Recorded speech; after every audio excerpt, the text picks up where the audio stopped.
All right.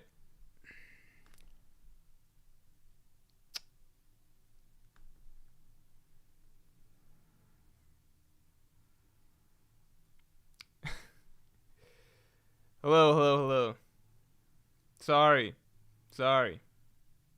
Sorry. Ice Cream Gome says he's usually about this late. That's not true. I'm not usually this late, I don't think.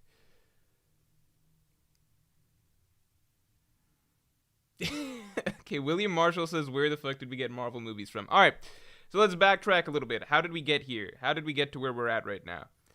Initially, this was going to be an AI art stream. Let's address that really quick, because I think it's an interesting discussion. This was going to be an AI art stream, where it was going to be, I had a couple different AI art things set up, and I was going to make them fight to see who could do One Piece scenes better. So that was the idea, that it was going to be basically, like someone mentioned Zoro kills Kaido, or the raid fails, or something like that, right? So I was going to have one draw a version and the other draw a version and have them fight. But then a lot of people are like, hey, Morj, we don't like AI art. This is not a good thing. So, here's my opinion on it. I don't like AI art either as a concept, but in my mind, it's, how do I say this? In my mind, it's like, well, AI art's not real art, right? It's just not something I think of. That's the furthest I've thought about this discussion before this.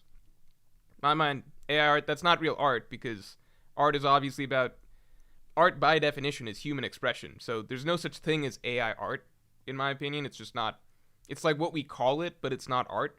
So in my opinion, it's just like, well, yeah, obviously for art competitions, stuff like that, you wouldn't allow something that's drawn by an AI to be submitted. That's kind of the furthest I've thought about that discussion.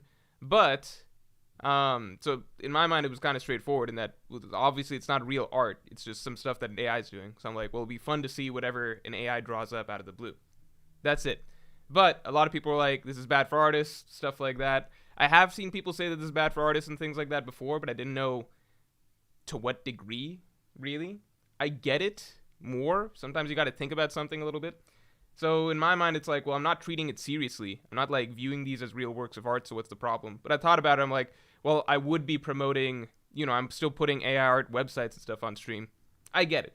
We won't do it. I think the bigger thing is that I did the AI rewrites Wano stream a while ago, and that was a lot of fun, and people like that. I've realized the difference is that AI back then was really, really, really, really bad, right? That was the fun. It was really bad at coming up with stuff, so it came up with all sorts of wacky storylines and stuff that didn't make any sense, and it was so bizarre that it was funny.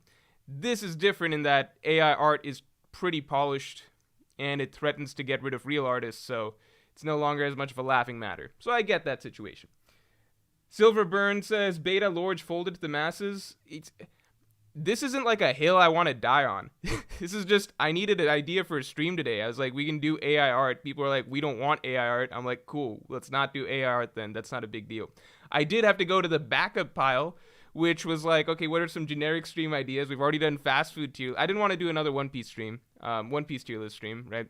So it's like, we've done fast food, we've done Cartoon Network shows and stuff. I was like, fuck, I guess we gotta do Marvel.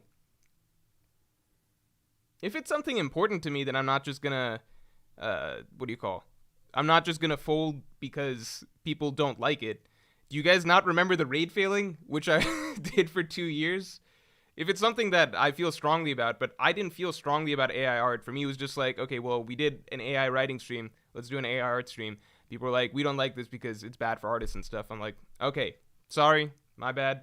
Probably is bad for artists. We'll leave it. Yamato says, we don't need writers anymore. AI can get the job done. I don't think that, so if we're talking about Marvel movies, yes, an AI could write it. Very possibly has been writing them for the last 4 or 5 years, right? Very, very likely. In fact, almost guaranteed. But I think in general, we're not really there yet where AI can replace writers. I think artists are the first ones that are kind of scared or whatever. The Shadow King 777 says AI art is cool, people be mad. My take on it again is like, it's one, it's not art. It's not art is human expression. AI art isn't art, right? It's like, I don't look at the Grand Canyon and I'm like, wow, what an amazing work of art. No one fucking made it. You're like, no one's like, what's your favorite work of art? Oh, probably Mount Everest. Oh, probably the sun.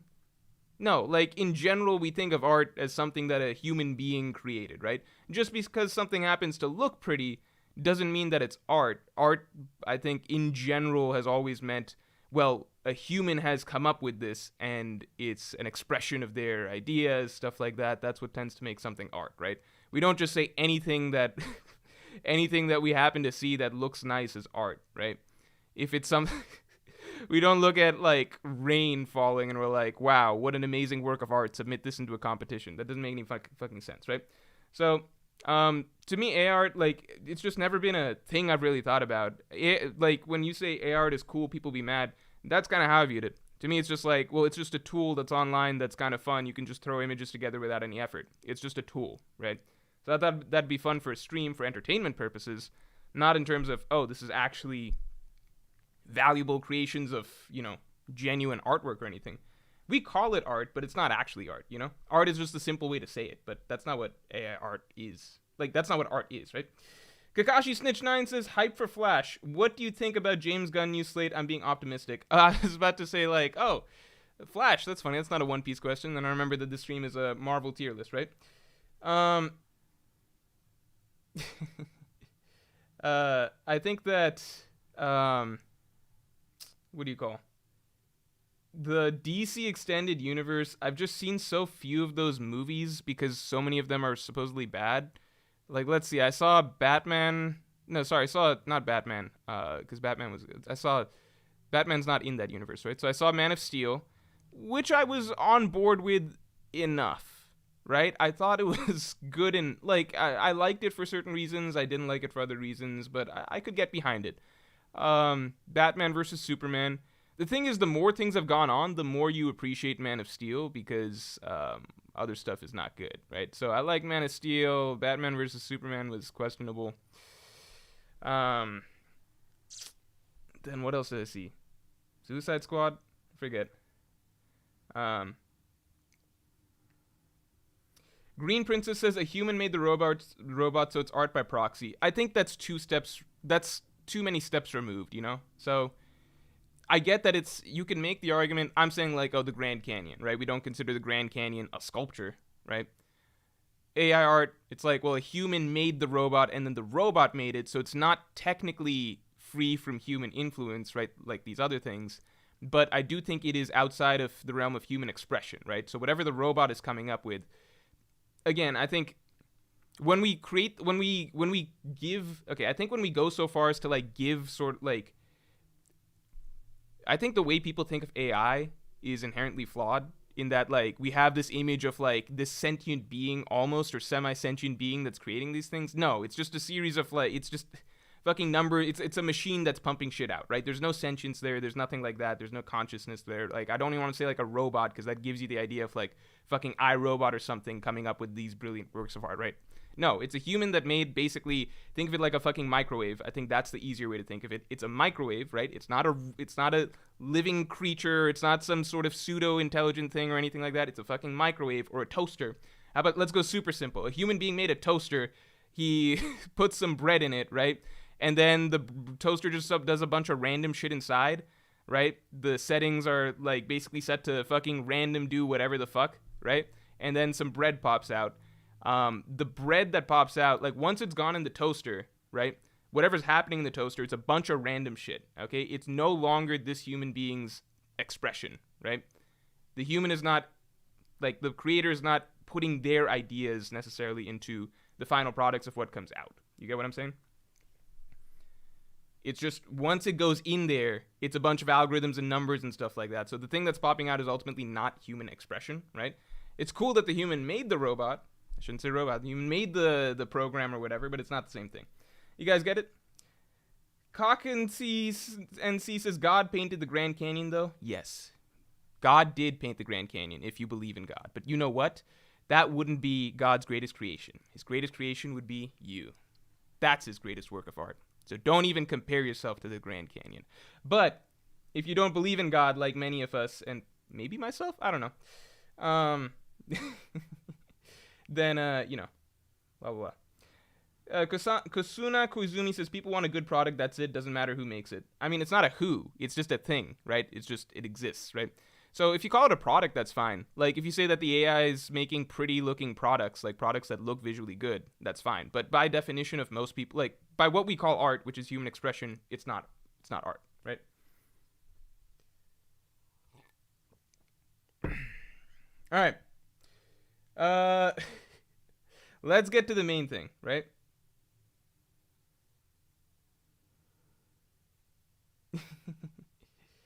Oh no, now people are asking me about God. I've opened up a whole new line of things that I shouldn't have. Um, Sal says, "Hi Morj, since you're doing non-One Piece content here, does that mean there shall be no more new content in Movie Morj channel?" No. It just means in general, I think Movie Morj, Manga Morj, those are channels I never want to stream on, just because I like this channel as where I can do a bit of everything. You know what I mean? This is the channel that I'd like to keep more of myself, my personality, and everything like that. Movie Morj, Manga Morj, things like that. You know, those are things that just I would rather exclusively save for good videos that I want to do, if that makes sense. Whereas here, I want to do good videos, obviously, but I'm also happy to do streams, just general reviews, stuff like that.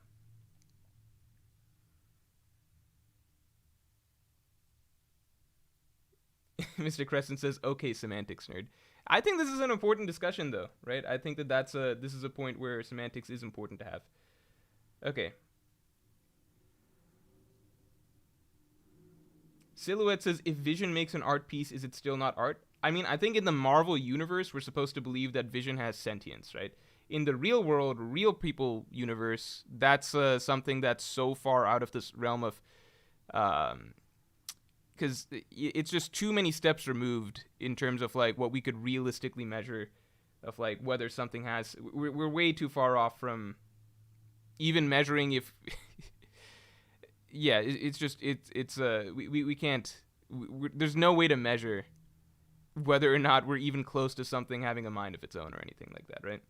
We haven't defined the parameters. Probably there's so many debates about what the parameters would be. Blah blah blah blah blah.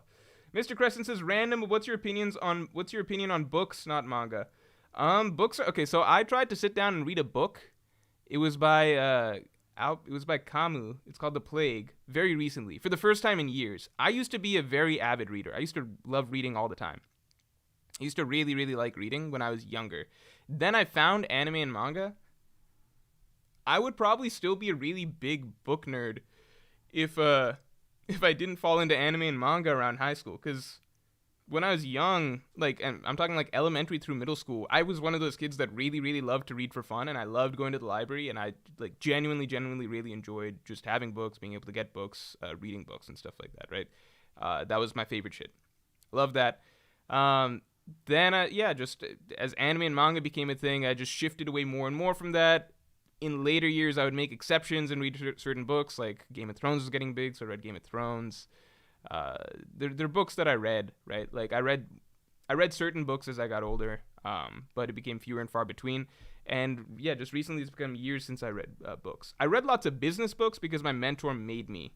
This was during the Homeless Morj years, and during the Homeless Morj years, for those of you who don't know, that was the arc where I lived. I lived in, not actually homeless. I could have gone home and lived with my parents and stuff, but I had struck out on my own at that point. So I couldn't afford rent or anything like that, but the business partner who was basically financing our whole operation and stuff, he was like, "Well, you could just live in the office." So I lived in the office for a year straight, basically in Baltimore. And that wasn't a real place. But because I was there, I kind of had to do stuff that he wanted me to do, and I didn't really have a choice. So that included reading the books that he was like, "Look, you got to read this book because it'll, make you sharper or something like that, or give you some insight." And they were mostly boring, but that's some good stuff in there,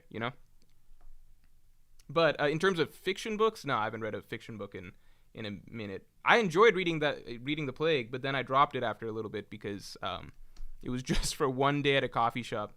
Then I stopped after a bit. Yeah, Brandon Sanderson. That's the thing. People are like, "Read Brandon Sanderson." I'm like, I would love to, but the thing is, I look at how big the book is.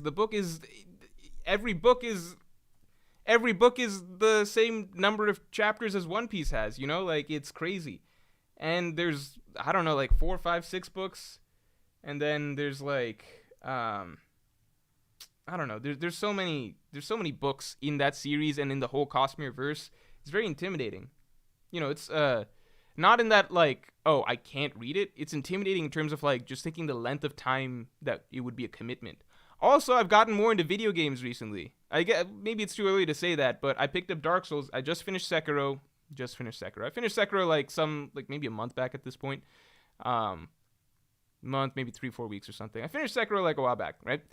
I was like, okay, that game was really good. Probably no game's gonna compare it. Then eventually I was like, okay, let me pick up Dark Souls though. All right, because I was like, let me try Elden Ring, or Dark Souls 3 was recommended to me before Elden Ring. But I was like, fuck it. If I'm doing Dark Souls 3, why don't I just do Dark Souls 1? Because there's a remastered version. So I started playing Dark Souls literally yesterday, and now I'm like, well, fuck, this game is really, really fun, and I could see myself playing this entire series. So I don't have time to read books. I have stupider hobbies now. Alright, guys, let's get the stream likes to 100. Alright, let's get the stream likes to 100, and also it's time to do, what's the time to do? What did we decide to do as the backup stream? We decided to play, no, fuck. It's gonna be like, we decided to play Dark Souls. Shit, should I just be streaming Dark Souls? No, we're sticking to the stream idea. We're gonna do the Marvel movies tier list. Blackleg says a tier list stream of this sort is going to end up toxic as hell. I shall prepare my letterbox list. Here's the fucked up part. I haven't even seen a lot of the Marvel movies. I'm doing this for you guys. Because you guys probably know. I was like, what other movie series does everybody know? It's pretty much just Marvel. Right? Silverbum says Lork just can't read. I might have forgotten now. Who knows? Yeah, good books, like books are really rewarding. I still know that I remember my younger self really, really, like the feeling of getting really, really, really sucked into a book.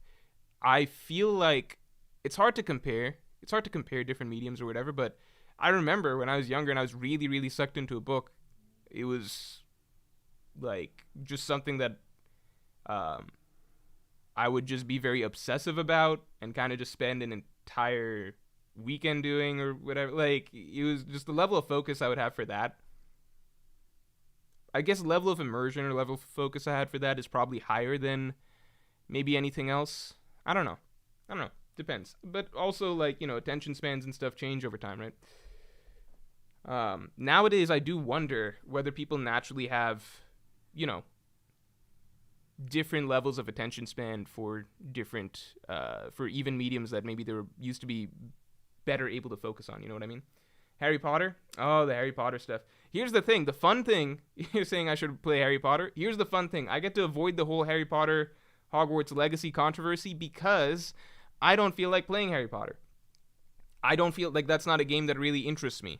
I can see why the game interests some people, but that's just not my kind of game. Harry Potter itself as a series, I do really love the book series. Now we doing a Morj channel tier list as Kid Clip 2K. Oh, that'd be fun. We're going to get to a point where that's going to be doable. South says, bro, please stream games, Dark Souls, etc. I could. The thing is that I don't know if you can stream... Can you stream games on YouTube or do you have to do it on Twitch? If you have to do it on Twitch, it's just like... My audience on Twitch is so much lower, It's just like... Yeah. I'd be streaming to so much fewer people. Okay, let's get to Marvel. Let's pull up the stuff. Here's the thing. I haven't seen Phase 4. How many people have seen Phase 4?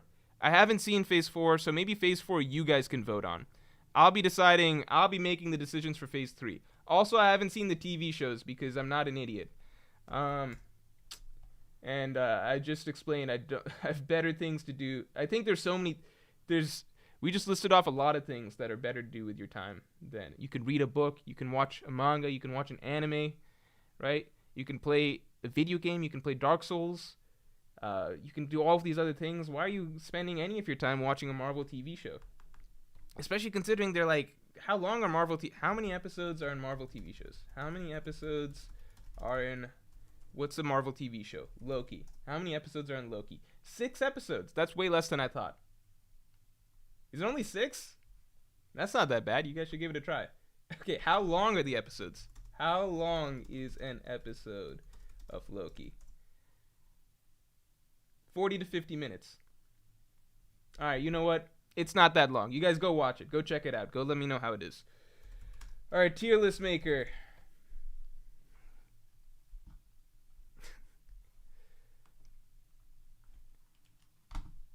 Oh shit. Okay. Yeah, I guess I don't know how to. I can't rank the Marvel TV shows. It's just it wouldn't be fair. Phase 4 was trash. Didn't people like Spider-Man a lot? No Way Home is the only good thing from Phase 4.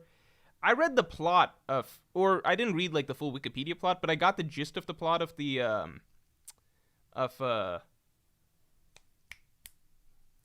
Multiverse of Madness, right? The one with the stupid name. The Multiverse of Madness. And, I've done my whole rant on that. You guys go check it out. It's on Morj Unleashed. It was one of the earliest videos. I complain a lot about how stupid the fact that they took Wanda's storyline, easily the least emotionally compelling storyline in all of Marvel, her falling in love with that toaster, and then the toaster dying, and them having like a total of like maybe max like 6. If you strung all their moments together across all the movies, all their genuinely significant scenes, maybe we're hitting the 10-minute mark. Maybe if you strung it all together, maybe. And then they took that and they dragged that out not only into a probably like 10 episode TV show, 50 minutes a piece or some shit. How many episodes WandaVision? 9. So they took the 10 minutes of the worst romance ever, right? You know how people say still a better romance than Twilight? This one is the one that you would put below it, right? Twilight's still a better romance than this, right? So Wanda and Vision, such a heartwarming, compelling romance between a crazy woman and a toaster oven. And then they stretch that into 9 episodes of her crying over this toaster. And then a movie where she like destroys multiple universes, I assume, because her made up kids aren't there anymore. Yeah. And in the Morj Unleashed video, there was a like once I put out that rant about it, there was a really, really funny comment. I think it was in the video or in the stream chat or something like that about it, which was like, she really like her kids, right, which she cared so much about and basically murdered entire universes for it. She really did that over basically what are the equivalent of Neopets, right? They're not real. They kind of just, you kind of just make them up and they're just in your imagination. And then you get mad at other people because your Neopets died? I don't know. Doesn't seem really fair for other people, right? But yeah, let's go. Vino with a great comment. Vision was more of a vibrator than a toaster. That's actually true. She fell in love with a vibrator because that's essentially what he was for her, right? This is probably every woman's dream vibrator, which is basically, you know, it does the vibrator part of things, but then also gives you a fake emotional connection with, you know, this thing that you could talk to and have a romantic connection with, I suppose, right? At the end of the day, it's still just a vibrator, right, and not an actual person, but it's actually, I think Vision's basically the perfect vibrator. That's a great point. Great point. The Shadow King 777 says Wanda Toaster. I like it. Why are we doing this Marvel tier list? I don't even... I like some Marvel movies. Let's be fair. I like some Marvel movies. Now, I didn't say it. This guy said it. Blame Vino. Vino's probably been drinking some Vino. Coming up with some weird shit like that. Alright. Yeah. Alright, we gotta do this. This means I have to find actually a good tier list. As in, like, I have to find a template for it. Oh, great, and my mouse isn't working. That's excellent. Hello?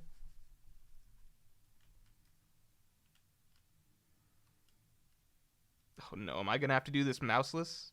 I have to use the mouse pad? Could get a battery, but... Oh, it's working. Fixed it. Alright. You guys don't care about my mouse problem. Admit it. Alright. Fake Detective says, let's play games. Can I play... Can I do it on... Okay, here's the thing.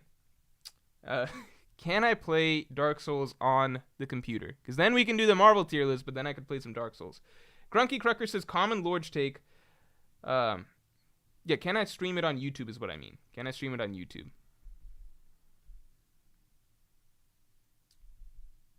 Sorry, mixing it up. Can I stream it on YouTube? Or am I only allowed to do it on Twitch? If I have to do it on Twitch, it's just not worth it. Like, I'd be streaming to like 50 people, which I guess is a good amount. I don't know. It'd be fun, I guess.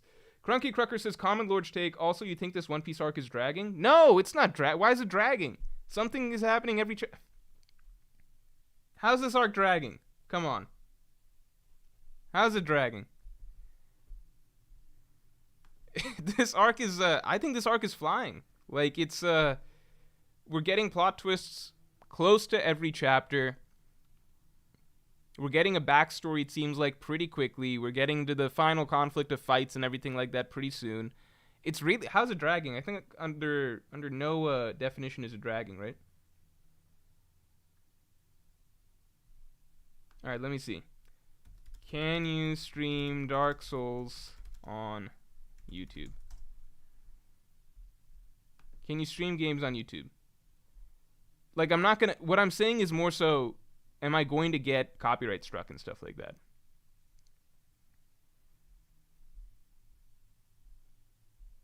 It looks like you just can. Do I get copyright struck?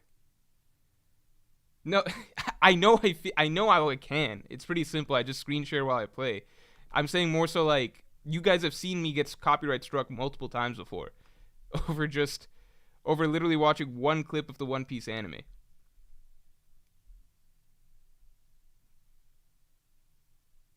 All right. I'm not going to do it this stream, I think, unless I'm feeling really risky at the end. Let's do the Marvel tier list first. I need to confirm whether or not I can stream something like that, you know? Because I don't want to get copyright struck for nothing. See, Ace by Comeback says, I guess we'll find out. Yeah, that's what you think because you have no stakes. I'm the one who might get copyright struck. Morj, Goldie Ace says, Morj, the only games that get copyright struck are Nintendo. Is that true? This is funny because before this, I only ever played Nintendo games, like single-player games. Like, multiplayer games, I played other stuff, you know, just because friends, whatever. I also purchased an Xbox when I was like 22 for like a year, and then I didn't play it again, just to play Overwatch. Yeah, growing up, childhood to basically college, I only had Nintendo. So, for me, I can only really compare single-player game experiences to Zelda. And I think what I've really liked about Dark Souls, because I think I played Sekiro first, and I thought that Sekiro was basically just going to be the best that it got in terms of my enjoyment of a game, because the combat was so good, and it gave me exactly what I wanted, which was good sword-to-sword combat, pretty much the best that it gets as far as I know in terms of like back and forth, hitting, deflecting, dodging, countering, blah, blah, blah, blah, blah, right? Just the back and forth feel of swordplay, right? I thought that was great. Very fast-paced, very,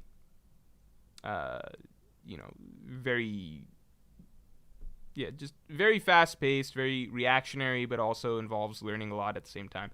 Really cool, right? So I was like, Dark Souls I know is much slower, much more rolling around and shit, but I didn't realize that as much of the appeal of the game is not just the combat.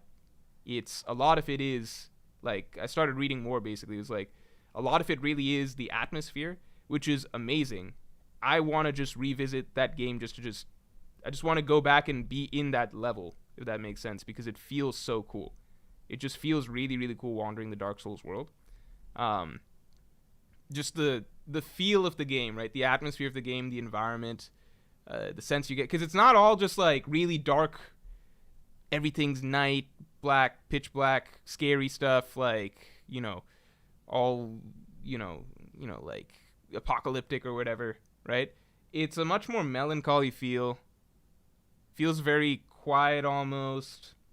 Like a really hollowed out world with, I don't know, just everything kind of fading. I don't know, it's a really, really, really, really, really powerful atmosphere. I really like that. And I like exploring in that game a lot. It's actually a lot of fun. It's a lot of fun. Sekiro didn't have that. So I think I'll always enjoy Sekiro more for just the straightforward, like, combat gameplay. But I didn't realize that the appeal of Dark Souls is so interesting. I also feel like it's harder, in certain ways. Anyway, enough talking about that. Blacklight says, try the Film Twitter faves tier list. Has a good mix. What is that? Film Twitter faves tier list. Let's see what that is, just to see what it is. Film Twitter faves favorites. I don't know if I've seen everything.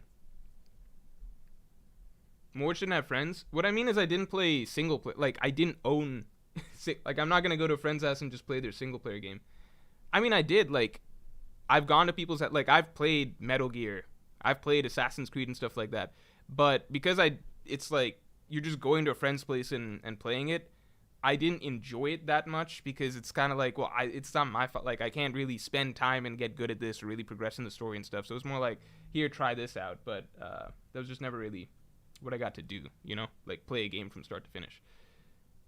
Is this like a real tier list that you're telling me to look up? Film Twitter favorites? This doesn't seem like a real thing. Why isn't this letting me search it? Hello?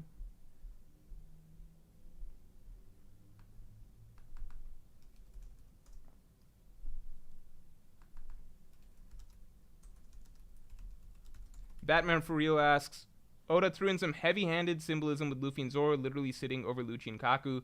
Lucci and Egghead is what Smoker was in Punk Hazard. No. Come on now. It's still Lucci. Like, I think that Oda still gave him...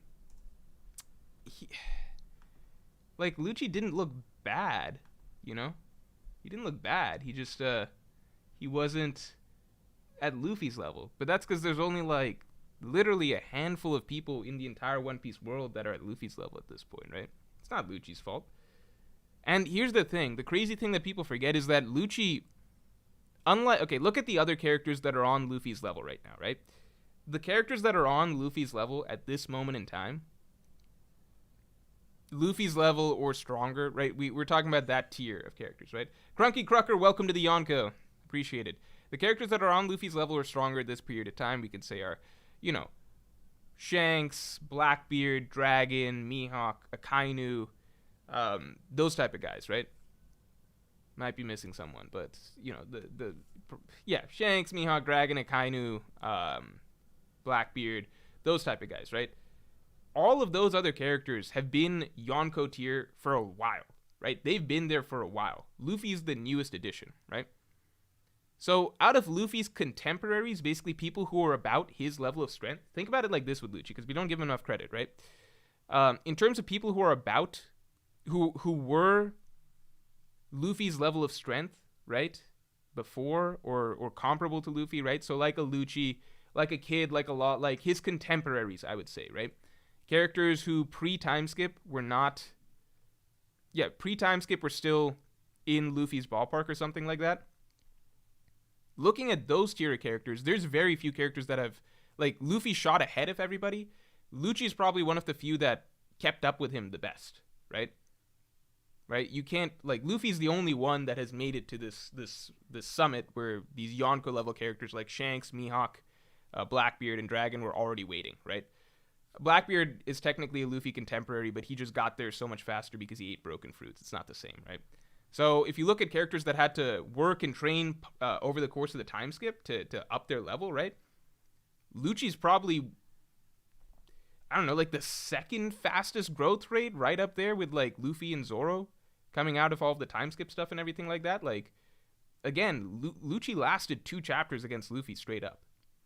Luffy wasn't going all out. He didn't use Advanced Conqueror's Haki and stuff like that, but it was not a bad showing by Lucci at all. If you said that Lucci is basically... Some people might feel like he's like... Some people think he's commander level. Some people think first commander. Some people are like, oh, maybe he's even stronger than first commander. He's somewhere in that range because it's hard to tell how hard Luffy tried because he didn't really use Advanced Conquerors. But, you know, just getting to that level, that's really, really hard. Like, that's extremely, like, an extremely fast growth rate. You know what I'm saying? It's pretty much, yeah. Like, you've got to hold Lucci more. You can't compare Lucci and be like, well, he's not as strong as Akainu or Aokiji and stuff like that, right? It's more like, well, Lucci at the end of pre-time skip was just about as strong as Luffy, right? A little weaker, we know. So for him to already be for him to have caught up that hard, like it's not Lucci's fault that Luffy awakened a legendary fruit and stuff like that, and he can't compete.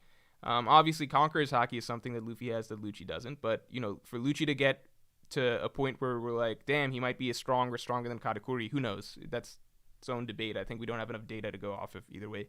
That's pretty crazy to get there, because it was just like one arc back. Like if you go back to Whole Cake Island, right? Then you're like, fuck, Lucci's equal to Luffy, right? It's really just Luffy got that Wano insane series of power-ups where he got 3 crazy power-ups in an arc, right? Conquer advanced armament into advanced Conqueror's Haki into legendary Devil Fruit Awakening. That's not fair, right? It's not really fair. Captain Ripley says Lucci didn't land a single hit though. Of course, he's not gonna land a single hit. That would be insane. He shouldn't. Luffy just fought Kaido, right? Think about the level that they're at here, right? We see what, like, remember, like, this cannot be overstated enough, right? Luffy is a Yonko level character, right? We're talking about Kaido, Big Mom. That's the tier that he's at, right? Lucci shouldn't land a hit at all. Almost no character should land a hit. We saw what Shanks sent Green Bull just running away, just by flexing. Kaido stomped Luffy in Act 1 effortlessly, and Luffy was Katakuri level at that point in time, right? So for Lucci to even last 2 chapters, again, without Luffy going all out, granted, but for Lucci to last 2 chapters, yes, you could definitely make the argument that he is as strong, maybe stronger than Katakuri. We don't know. Like, the bigger thing is basically Katakuri folds Lucci owns Katakuri. Like, I think it goes, there's not enough data to go off of, but the bigger thing is, Nick says Gear 4th Luffy destroys Lucci easy. I mean, yeah, I think base Luffy, if he uses, the gears don't matter. If base Luffy uses advanced Conqueror's Haki, then he stomps Lucci, no question, right? The bigger question is, where does Lucci stack against, like, Whole Cake Island Luffy? Because it's almost, you kind of got to look at more, like, where was Luffy before he got all of his crazy upgrades? Because that's how you can kind of track Lucci's growth, right? Nick says Lucci's below all first commanders and probably seconds.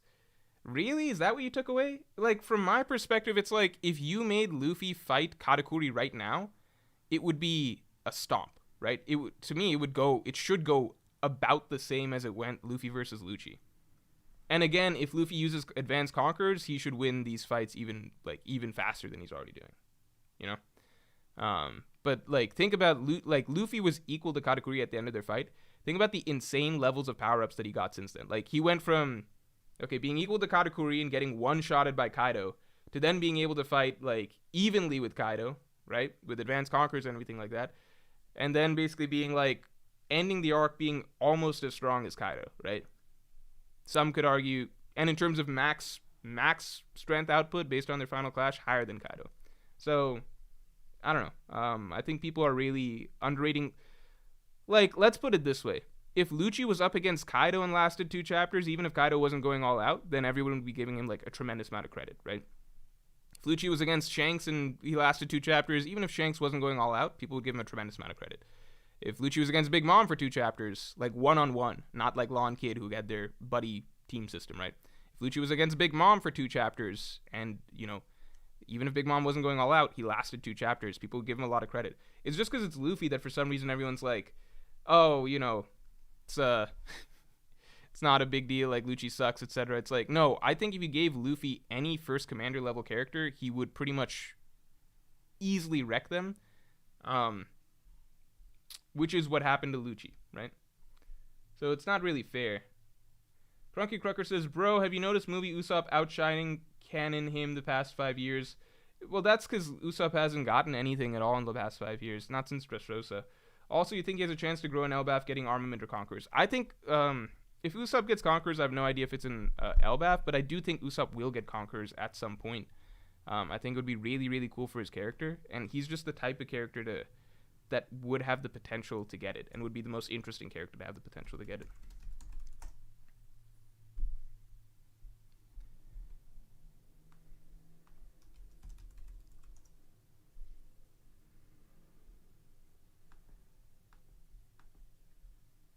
All right, Let's get to the tier list. Lucci versus Queen. I mean, I take Lucci.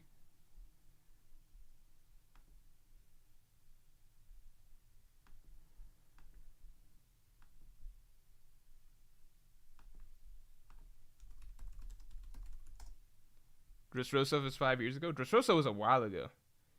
Nick says Lucci didn't show Haki near on the level to harm a commander. He's fast, but what would he do to King? I mean, that's like saying, what would Katakuri do to King, right? As far as we know, Rokugan is... Well, it's hard to say. Did he not show Haki near on the level to harm a commander? Because he had a straight-up Haki clash with Luffy.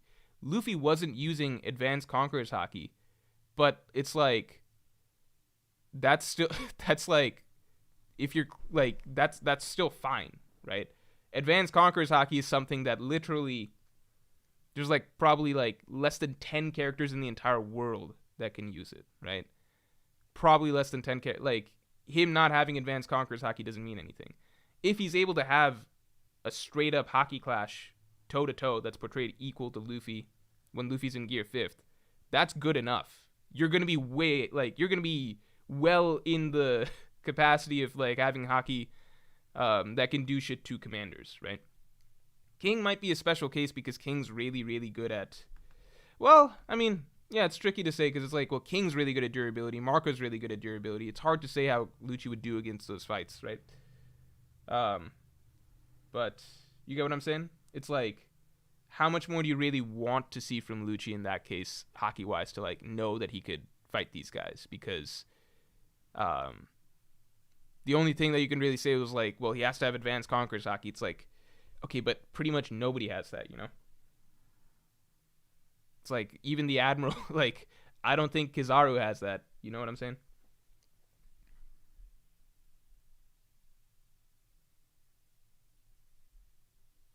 I want to do... Okay, we're doing the tier list right now. I just want to do a quick poll because I'm curious.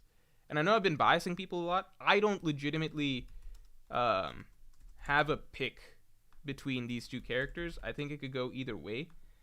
I'll tell you who I lean towards after this, but I just want to see. Let's do Katakuri versus Lucci, quick poll. Bless says the clash was just a callback to the Enies Lobby clash. What does that mean though? Yeah, but it still happened. It's just a callback, but it still happened. It's like you think of like Arlong shows up today that like Luffy will have like well, they didn't really have an epic clash or anything like that, but you know what I mean? Like it's still a representation of their strength, even if it's a callback. That doesn't mean anything. All we know is Luffy didn't use Advanced Conqueror's Haki, but he clearly used Haki. Alright, most people say Katakuri. I think I disagree just because... Yeah, I think I disagree just because I think that Luffy right now would beat Katakuri easier than he beat Lucci. Because I'm just going off of like what I saw over the course of, you know, Luffy versus Katakuri after their first round, or after Whole Cake Island. They were pretty much exactly even, right? Pretty much exactly even by the end of that fight. By the end of the fight, they were pretty much even, right? Then you get to Wano, and Kaido one-shots Luffy. Right? Then you get to the end of Wano, and so like the gap between essentially Kaido and Luffy or Kaido and Katakuri is like it's just, there's a world, like you can't even measure it. It's a gigantic gap, huge gap, right? Luffy over the course of Wano is climbing up that gap, right? Getting Advanced Conquerors, so he gets Advanced Conquerors, then gets Advanced Armament, then Advanced Conquerors, then Gear 5th, etc. By the end, he's basically in the same playing field as Kaido, right? You would probably still argue Kaido's stronger, but Luffy's there, right? Luffy and Kaido is probably about similar-ish to where Luffy and Katakuri were in terms of like similarity of strength by the end of it, right? Even if you think Kaido had the edge, right? So I'm just like, well, look, we already know what the gap is. I think Luffy versus Katakuri today would basically be over immediately. I think the fact that Luffy versus Lucci wasn't over immediately basically tells me that, yeah, I would imagine that Lucci is stronger than Katakuri at this point. Just a random person, 53, says Katakuri is superior fruit in Haki. But, Like, that's just not how I do. Like, to me, it's kind of like you just got to take the scale into account, right? Because the gap is clearly so high, right? Between where Luffy once was to where he is now. So it's kind of like you can claim that Katakuri has superior haki. Does he, though? I would bet Lucci has superior armament haki, right? Rokugan itself seems like advanced armament haki, which Katakuri never had, or really never really showed over the course of their fight. Like Lucci clashed with Luffy. Again, no Conqueror's haki, but that's still really, really important considering Luffy's really good at haki and definitely better at armament haki than Katakuri at that point. So I wouldn't say that Katakuri necessarily has better haki. He just has better observation haki. Then Lucci has speed, all the Rokushiki techniques, etc. And more importantly, I'm just going again by the scale, which is like compare Luffy where he was at the end, like Act 1, once he beat Katakuri and stuff, to where he is now. It's just he's gone so much higher. It's just like if Luffy faced Katakuri right now, I don't think that Katakuri would last as long as Lucci did. I think that's just basically my take on it.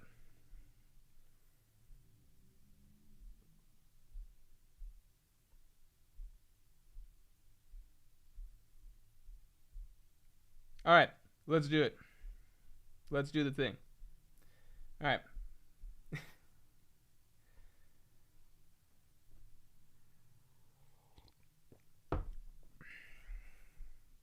I think at the very least, do I have to mark the shows? Because I haven't seen the shows. I don't have to do the shows. Green Princess, thanks for being a Yonko tier member for 2 months. You're thinking too hard. People just vote for who they like more. I agree. If you asked King versus Lucci, it'd be closer. I agree. That's true. Katakuri is just a more popular character than Lucci at this point. I think people are also biased a lot, basically. Like, if Lucci had been shown... Like, imagine we didn't get Luffy versus Lucci. Imagine we got Lucci versus, like... Zoro instead, and imagine that was really close, right? Then I think you'd get a lot more votes for Lucci because a lot of people would prefer the idea that, like, Zoro's opponent is stronger than Katakuri was or something like that, right? I think a lot of it is who you're matched up against, and it's just like sometimes like you can be a really strong character like Lucci probably is, and you're just matched up against Luffy, who's arguably literally a top 5 character, so then you're made to look bad. Whereas Katakuri, he was made to look good because he fought Luffy so much earlier, and so he was made to feel like this insurmountable wall. You get what I'm saying? Like, it's not Lucci's fault that he had to fight one of the top 5 strongest characters in the series. And again, it's like, yeah, Luffy didn't use Advanced Conqueror's haki. He didn't use his ace up his sleeve or anything like that. But it's like, that's just a dumb argument because it's like, well, nobody's going to fight, like, pretty much no first commander, as far as we know, they all lose immediately to Advanced Conqueror's haki, so that's like not a debate basically, right? So it's not a good way to scale. What Lucci did have to fight was Gear 5th, Legendary Fruit, right? And all of Luffy's other haki abilities. Alright, Spade says Caesar low diffed Katakuri. That's also true. People forget this. That's not happening to Lucci, I'll just say that. Okay, tier list stream. Alright, let me just pick out... I think... oh my god, this is so many. Is this counting the X-Men? That doesn't count. God damn it. How do I find Marvel movies? Okay. Non-MCU? Shit. Where am I finding all these shitty tier lists? Morj ignore chat, Marvel tier list. Alright.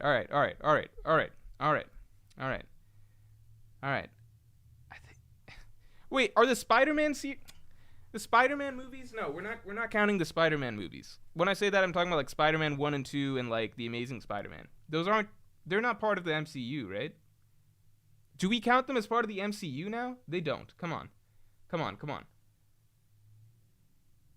Fake Detective says Stussy neg-diff Lucci. I think there's a big difference in that Lucci was betrayed by his ally, right? No shame in that happening. The world's strongest man, Whitebeard, was susceptible to being betrayed by an ally. There's no shame in that, right?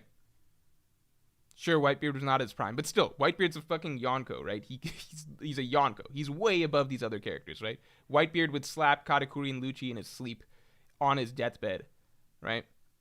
And even he could get surprised by, being betrayed. Like, if you put Whitebeard in Lucci's place, we already saw same thing's gonna happen, right? There's no shame in that.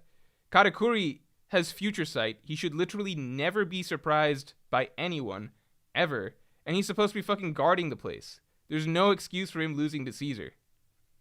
Not losing to Caesar, but you guys know what I mean. Grizzly Adam says, Advanced Conquerors Aki is just Armament Plus. Do you think there's another version that's basically Observation Plus? If so, Katakuri could have a substantial power-up. There's the argument that the Voice of All Things is something related to that. Yeah, they're not Marvel Studio films. They're technically, I guess, part of the MCU now, but I'm not going to count them like that, you know? Yeah. In my opinion, they're better. Not the Amazing Spider-Man. I think Spider-Man 1 and 2, in my opinion, and not Spider-Man 3. I think Spider-Man 1 and 2 are better than the Marvel Spider-Man movies, in my opinion. But I haven't seen No Way Home.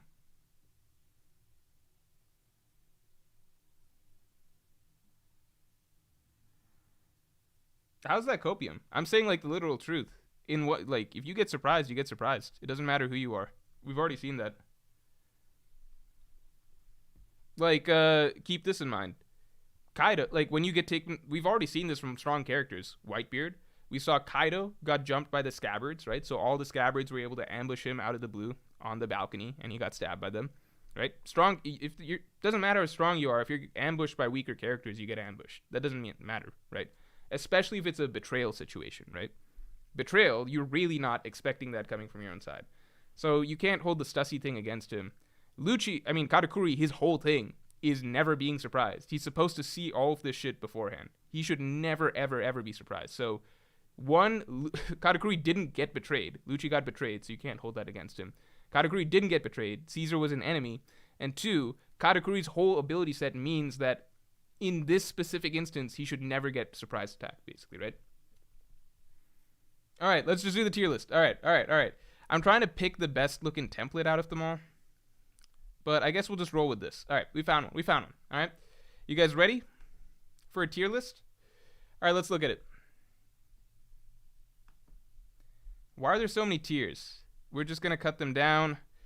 I am a pro at tier lists at this point. I've done many of them. I've done many of them.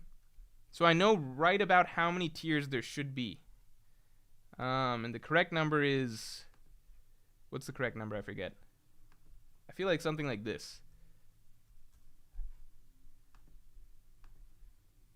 All right. Something like this. Okay. Yeah, he's not Admiral level. I don't think. Blackleg says, bro, Cat got snuck. But Katakuri's not... He can't get snuck. He can't. He, like, literally can't. He has Future Sight on at all times. He can never be surprise attacked. That was, like, the whole point of Whole Cake Island.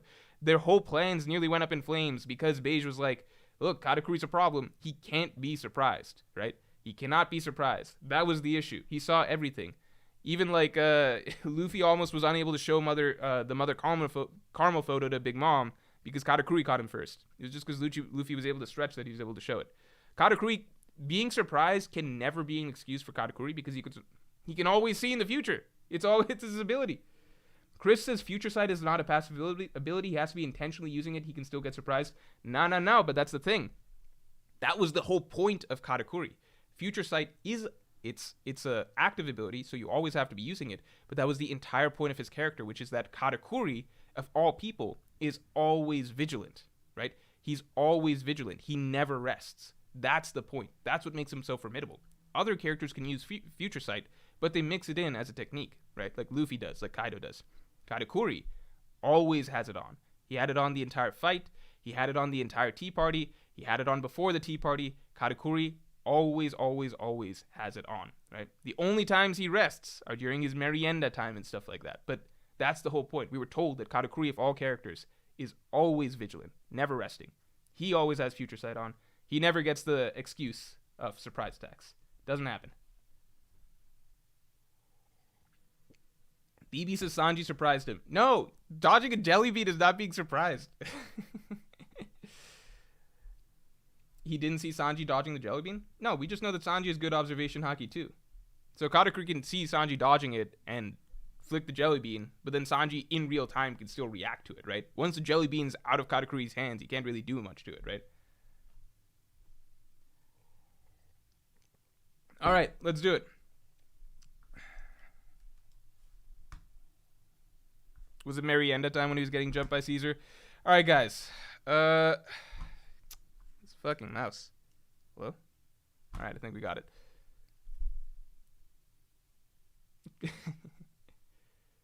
Okay. All right. Let's roll. So, why is there so... Okay. We're going to get rid of all the TV shows right off the bat, right? So, I don't know what this is. Agent Carter. What is this? I hate this one. What is this? I don't know what most of these are. What is this one? What is this? Is this a book? What am I looking at? Marvel fans, can someone explain this? What's this? What's All Hail the King? Is this a book? Is it? Someone tell me. What am I looking at here? Does anyone know what this is?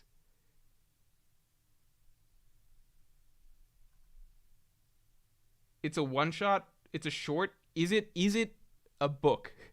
Is this what this is? What are we looking at? What the fuck is this? What's Cloak and Dagger? I'm not doing this one. This is stupid. Okay. Let's find... Is this what I already clicked on? Marvel Cinematic Universe. This is more... Yes. This is more like it, right? Oh, this is the one that had the Spider-Mans. We'll just ignore the Spider-Mans. They don't count. All right, everybody. Let's go. Are you guys ready to rank the Marvel Cinematic Universe? You guys excited? Did they skip Phase 4? I don't see the Multiverse of Madness thing, so I'm kind of happy about that. Right? It looks like we got pretty much everything. We got Avengers, we got Thor, we got Guardians. Do they have Guardians 2? They got Guardians 2. They have Infinity War. Are we missing anything? Shout out if you see something missing. Otherwise, we're rolling with this one.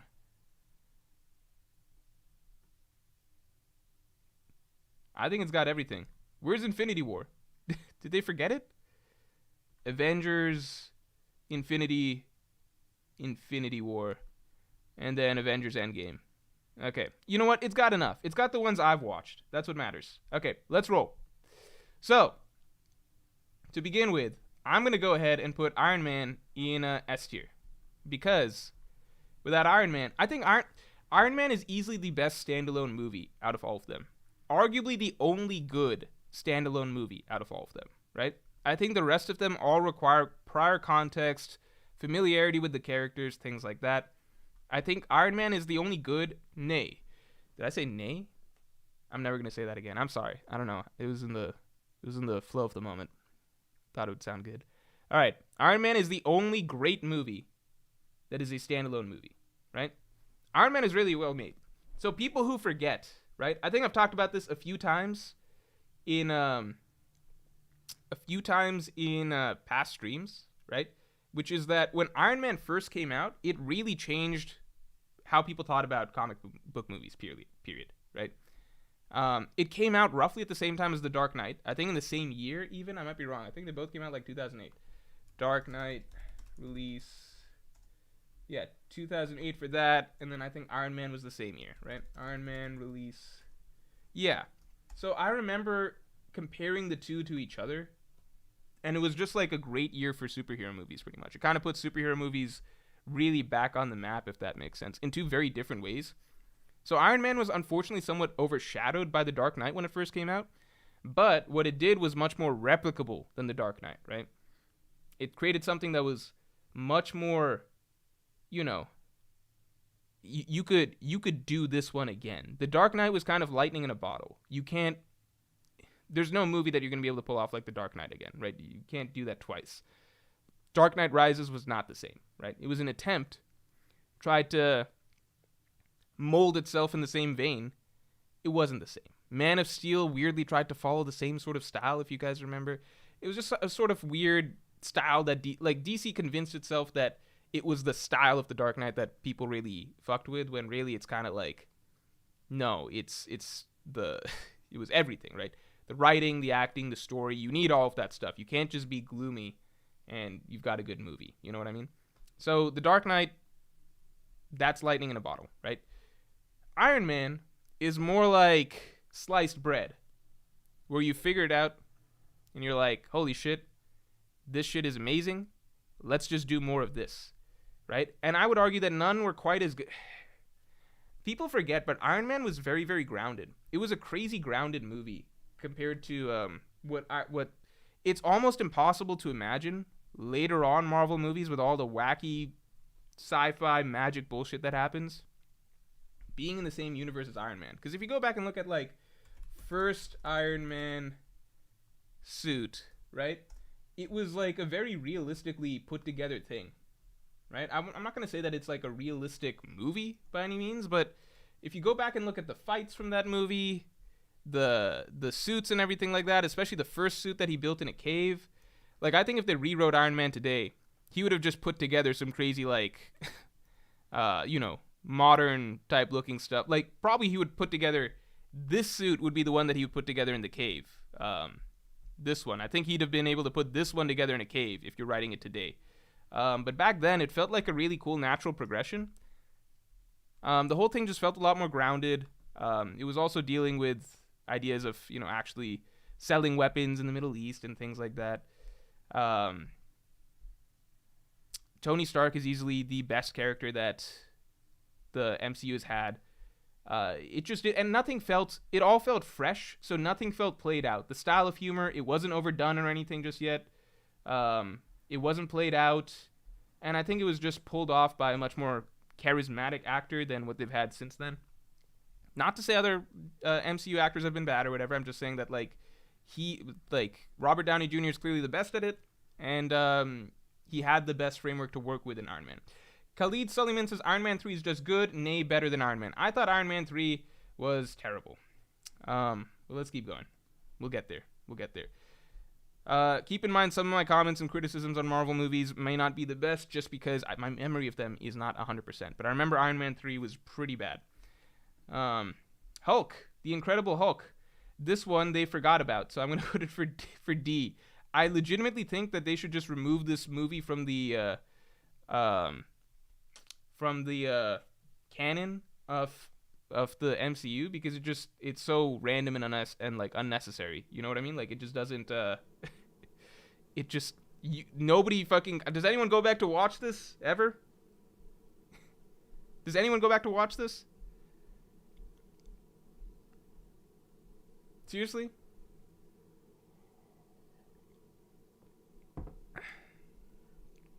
Goomba Booma, thanks for being a Yonko tier member for 4 months.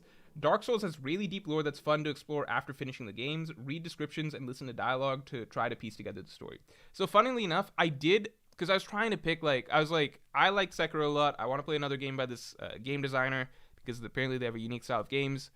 So I was trying to figure out where to start with. So at first I was pushing for Elden Ring. I was like, okay, I'll just go to Elden Ring. Everyone's playing Elden Ring, but people were like, some seem to suggest, and some people online seem to suggest, Elden Ring is really good, newbie friendly, but also it could be fun. You may appreciate the other Dark Souls games more if you play them before Elden Ring rather than Elden Ring first and then the others, right? So I was like, okay, if I do Elden Ring first, then Dark Souls, I feel like I lose something in that transition, versus if I do Dark Souls first and then Elden Ring, I gain something, right? So then I was trying to pick which Dark Souls do I play. Dark Souls 1, 2, or 3. Everyone says 2 is bad. Sorry to flip you guys off, but everyone says 2 is bad.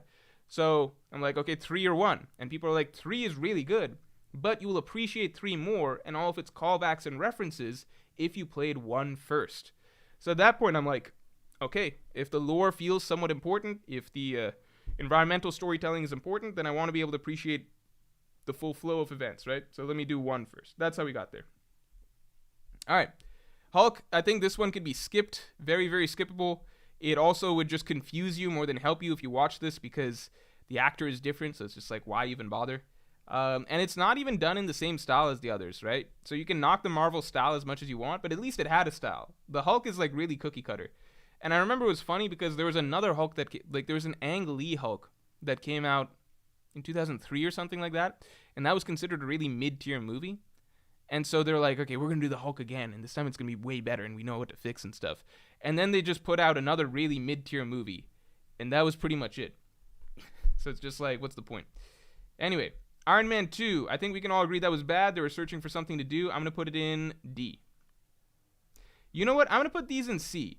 D will be don't need to exist.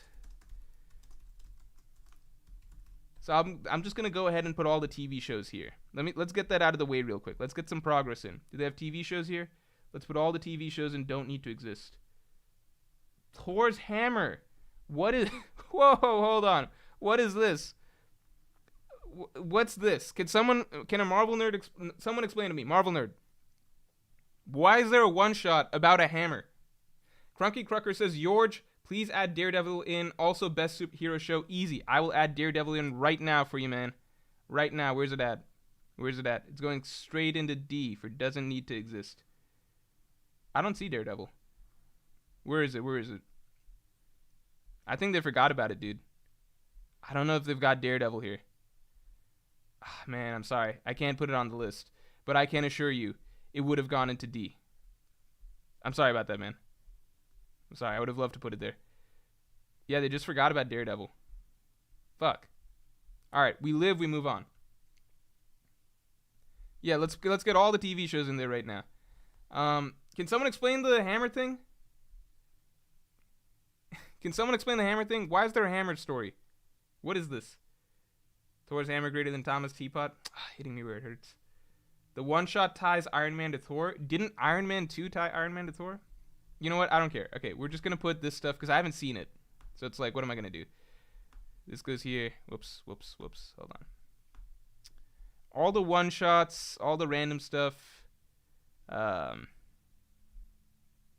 Is Venom MCU? I didn't think Venom was MCU. Right? Was Venom MCU? Oh, there is Daredevil. I found it. I got you, man. Iron Fist. Punisher. Oh my god, they made a one-shot about Agent Coulson. Alright. Alright. We got any more TV shows? Okay, we got Hawkeye. Let's get Hawkeye in there. Luke Cage. Any Luke Cage fans here? Anyone really love that TV show? The Luke Cage show? What a classic. Loki. WandaVision. This is easy. I love this tier list. What is this? What is this? What is this? Someone explain what this is. What's this one? What's this hourglass one? Or is it supposed to be an X? What is this one? Okay, so I'm being told that Luke Cage wasn't that bad. First season wasn't that bad. There are multiple seasons of these. Oh my god. Multiple seasons of Luke Cage. All right. Multiple seasons. All right. This is Black Widow? Well, why doesn't it fucking say it? Are we supposed to just take away what this movie is from this title? And then people are like, well, why didn't it do well at the box office? Well, I didn't fucking know that it was a Black Widow movie. What is this? All right, let's keep rolling. I didn't see it, though, so I don't know. All right, Thor. I think Thor goes in C. Here's the thing. I really wanted Thor to be good because I liked Thor was my favorite. Okay, so flashback to those who don't remember. Before the Avengers was a thing, so this movie, the Avengers, right? Avengers Assemble, right? Movie number 1 came out in 2012. Was a huge deal at the time, right? Before this was a thing, most people didn't know. Before the MCU was a thing, most Marvel characters that were Avengers, right? So most of the core Avengers, right? So Iron Man, Thor, Ant-Man, Wasp, Hawkeye, Black Widow, etc. These were not super popular mainstream characters. Marvel obviously had a bunch of really popular mainstream characters. Spider-Man, Wolverine, right? But in terms of, the Avengers wasn't a household name like the Justice League was until the Avengers came out, right? Until the MCU started assembling. That might sound really, really hard to believe, but if you rewind time back to, early 2000s or something, no, the Avengers was not a popular superhero team. It lived in the shadow of the Justice League. People knew what the Justice League was. Justice League was like referenced in pop culture. Like you would reference things as the Justice League. If a super team was assembling like a sports team, That might be called like the Justice League or something like that, right? The Avengers wasn't a thing. Nowadays it's a thing, right? So in that vein, Iron Man became popular. I was most excited for Thor because I thought Thor was a cool superhero even before the Avengers and stuff came around. So I was excited to see what it was going to be like on screen. So when Thor first came out, because, as a kid, I liked that movie a lot. So for me back then, it would have been up here because I'm like, it's Thor. He's got cool lightning powers and stuff like that and wind powers and stuff. I thought it was just a cool concept. So Thor, for me, low-key, was one of my favorite Marvel movies when it first came out. But looking back on it, it's actually really, really, really, really bland.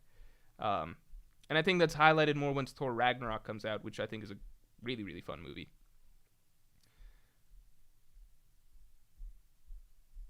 We know. Everybody says they know. Here's the thing. A lot of people don't know. I don't know how young some of you are. Some of you might be like, I feel like Gen Zers might not know as much. Crunky Crucker says, guys, he might flip the list at the end. Still hope we can take him seriously. What? Look, let me be very clear. Let me be very, very clear. I have not seen any of this. None of this. I've seen the Hulk. All right, so I put it here confidently. But I've not seen any of this other stuff. So when I say it doesn't need to exist, my opinion on that is not just going to magically change. Because I have no attachment to this. There's nothing that can be said for me. As far as I can tell, this is just random shit that they put out to make a little extra side cash, because it's like, it's just like, well, we got him hooked on their Marvel stuff, right? We got him hooked on Marvel stuff. We just slap Marvel on it, put it on TV. Some people will watch it. So in my opinion, it's just not going to change. Doesn't need to exist, right? There's nothing that's going to happen between now and an hour from now that will make me change my mind on this. Sharpkion says, yo, Agent Carter definitely deserves to exist. Oh, shit. All right. Sharpkion is my friend, so I might have to move it up. All right. Damn it. All right. Only Agent Carter moves to C. The rest have to stay, though. All right? Stop watching. The rest of the stream will hurt you. I'm sorry. I'm sorry. Don't watch. Don't watch anymore. Okay. Let's keep going. What is this one? Oh, Captain America: The First Adventure. I feel like this one's C or maybe B. I feel like it's C. All right. Avengers 1. I feel like it doesn't hold up that well, in my opinion, but I think it's got to go into S. And I think S, not just in the context of Marvel movies, but in terms of, movies in general, right? Because at this point in time, yes, many people are sick of the Marvel formula, myself included. I've expressed this many a time. But you have to respect it for what it was when it first came out. What it was when it first came out, I think like it kind of just it literally rewarped the way Hollywood worked forever, right? And I think everybody, whether you liked the Marvel movies at that point, whether you cared, whether you'd seen one of them up to then, two of them, three of them, whatever, you still felt the need to go and watch this in theaters just because it was just that's you give it its flowers, right? It's an accomplishment in filmmaking, right? To put together that many movies that are totally separate, not really sequels to one another, right? They're their own lines of films technically, and then really assemble something where there's a huge crossover. You know how many failed Justice League movie attempts there had been in the past, right? There'd been a lot of failed Justice League attempts. And this was the first one where they kind of got it right, where they figured out we need to make individual movies first, make people like and care about those individual things first, and then we work our way to the big one, right? So you got to put it in S. It just deserves it, right? Iron Man 3, when I said I thought it sucked, I don't think it sucks. I think it goes in B. Here's my reasons. I saw it when I was in high school, I think with friends for someone's birthday. So we were all excited to go see Iron Man 3. My memory of it is essentially that it could have been so much more. It went down it was one of those movies where basically, like, I think it was one of the first Marvel movies I remember that got to a point where it was so scared of trying to really deliver on anything serious or let anything powerful happen over the course of the movie, right? Everything felt so... Because the storyline, in theory, is really, really strong, right? The storyline in theory has so much potential to be very dramatic, right? Tony Stark is under fire. He's in risk of losing everything. Everything he's built is crashing down. This whole superhero, superhero thing that he's been, it's literally peak. Okay. I just remember time and again throughout that movie, it tries to do these emotional things, but it can't help but shift back to being like, just undercutting the whole thing. Self-referential, just jokes. It happens over and over and over again, and I think this is my overall memory of it, and I think the single most telling moment of that was trailers, right? Everybody's hooked on these trailers. Why? Because of a villain that's being set up, played by Ben Kingsley, amazing actor, right? The Mandarin. The trailers, the voice, very gravelly, very powerful. It feels like finally everything that's being pitched in these trailers, like, this is Iron Man's greatest challenge. This is, the world is falling down on him, and it's happening because he fucked with this dude who is just going to be a totally different threat than everything we've had before. And then we get into the movie, and it's just like, it can't help itself. It thinks that it's better to just, for a weak, throwaway joke of Ben Kingsley, like, oh, it turns out this guy's just some random actor, and, he left a big dump in the bathroom. That's literally how they introduce him. Classic Marvel humor. Oh, I left a big dump in the bathroom. Fucking hilarious. Oh, I'm not a big bad guy. I'm just this dude. And then the actual villain turns out to be the most generic shit. Some guy that, Tony Stark. Do you guys remember the line at the end? It's some guy that Tony Stark kind of like crushed on his way up or whatever. Cool. And at the very end, there's literally a line where he yells, "You want the Mandarin? I am the Mandarin." And I remember the fucking audience groaned because it was just like, dude, we could have had, like, we were all on board with Ben Kingsley as the Mandarin. That was infinitely more threatening and exciting than whatever the fuck this bullshit is. It was also the first movie that really started to make Iron Man and his suits feel extremely disposable. Because they started to feel more like toys in that movie, where you were just having Iron Man suits break left and right, all very fragile. So that's a minor point, but it did take away from the sense of what Iron Man was, which was this really, powerfully built, clunky, heavy machinery type of hero. Obviously can move very fast and do everything, but kind of the power of Iron Man was kind of thrown out the window for the sake of a lot of, like, just the fun of seeing Iron Man suits break and throwing shit at the wall and stuff like that. And in general, I think the kid storyline was so cringe, dude. It was so cringe. It was so forced. I think as soon as a movie decides that the main character needs a kid for, like, a buddy cop sort of situation, or like a sidekick or whatever to bounce off of, it's just, you're scraping the bottom of the barrel.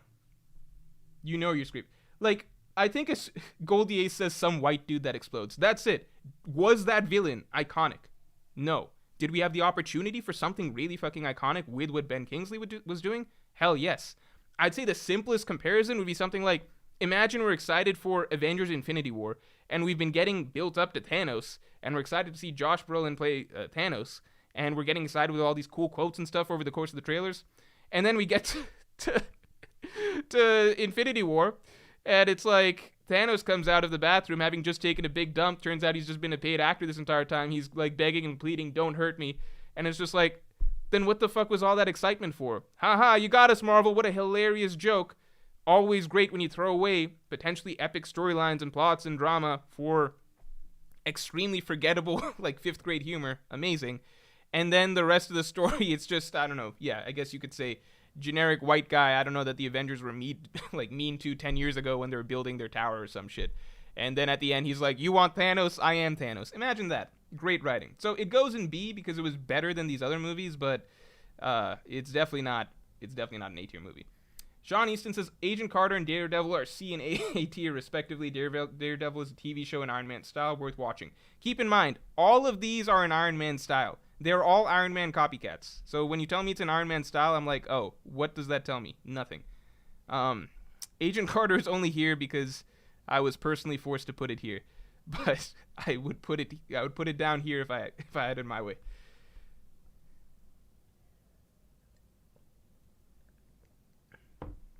All right, guys, let's get the stream likes to 200. Stream likes to 200. Let's do it. Okay, Thor: The Dark World. Oh, shit. I mean, this one should be lower, right? Can we all agree this one should be lower? Can we all agree this one should be lower? I feel like this one should be lower, right? It's just, I don't want to make another tier just for this. Is there any other movie that we can justify? I'm going to put it in don't need to exist. Because I think it literally didn't. No, there's an there's an Infinity Stone in there. There's an Infinity Stone in there, so technically it does something for the franchise, but it's really, I don't know about this one. I don't know about this one, guys. Okay, fine. I'll make a D tier, and we're just gonna put that one in, which seems wrong to me, but we'll do it.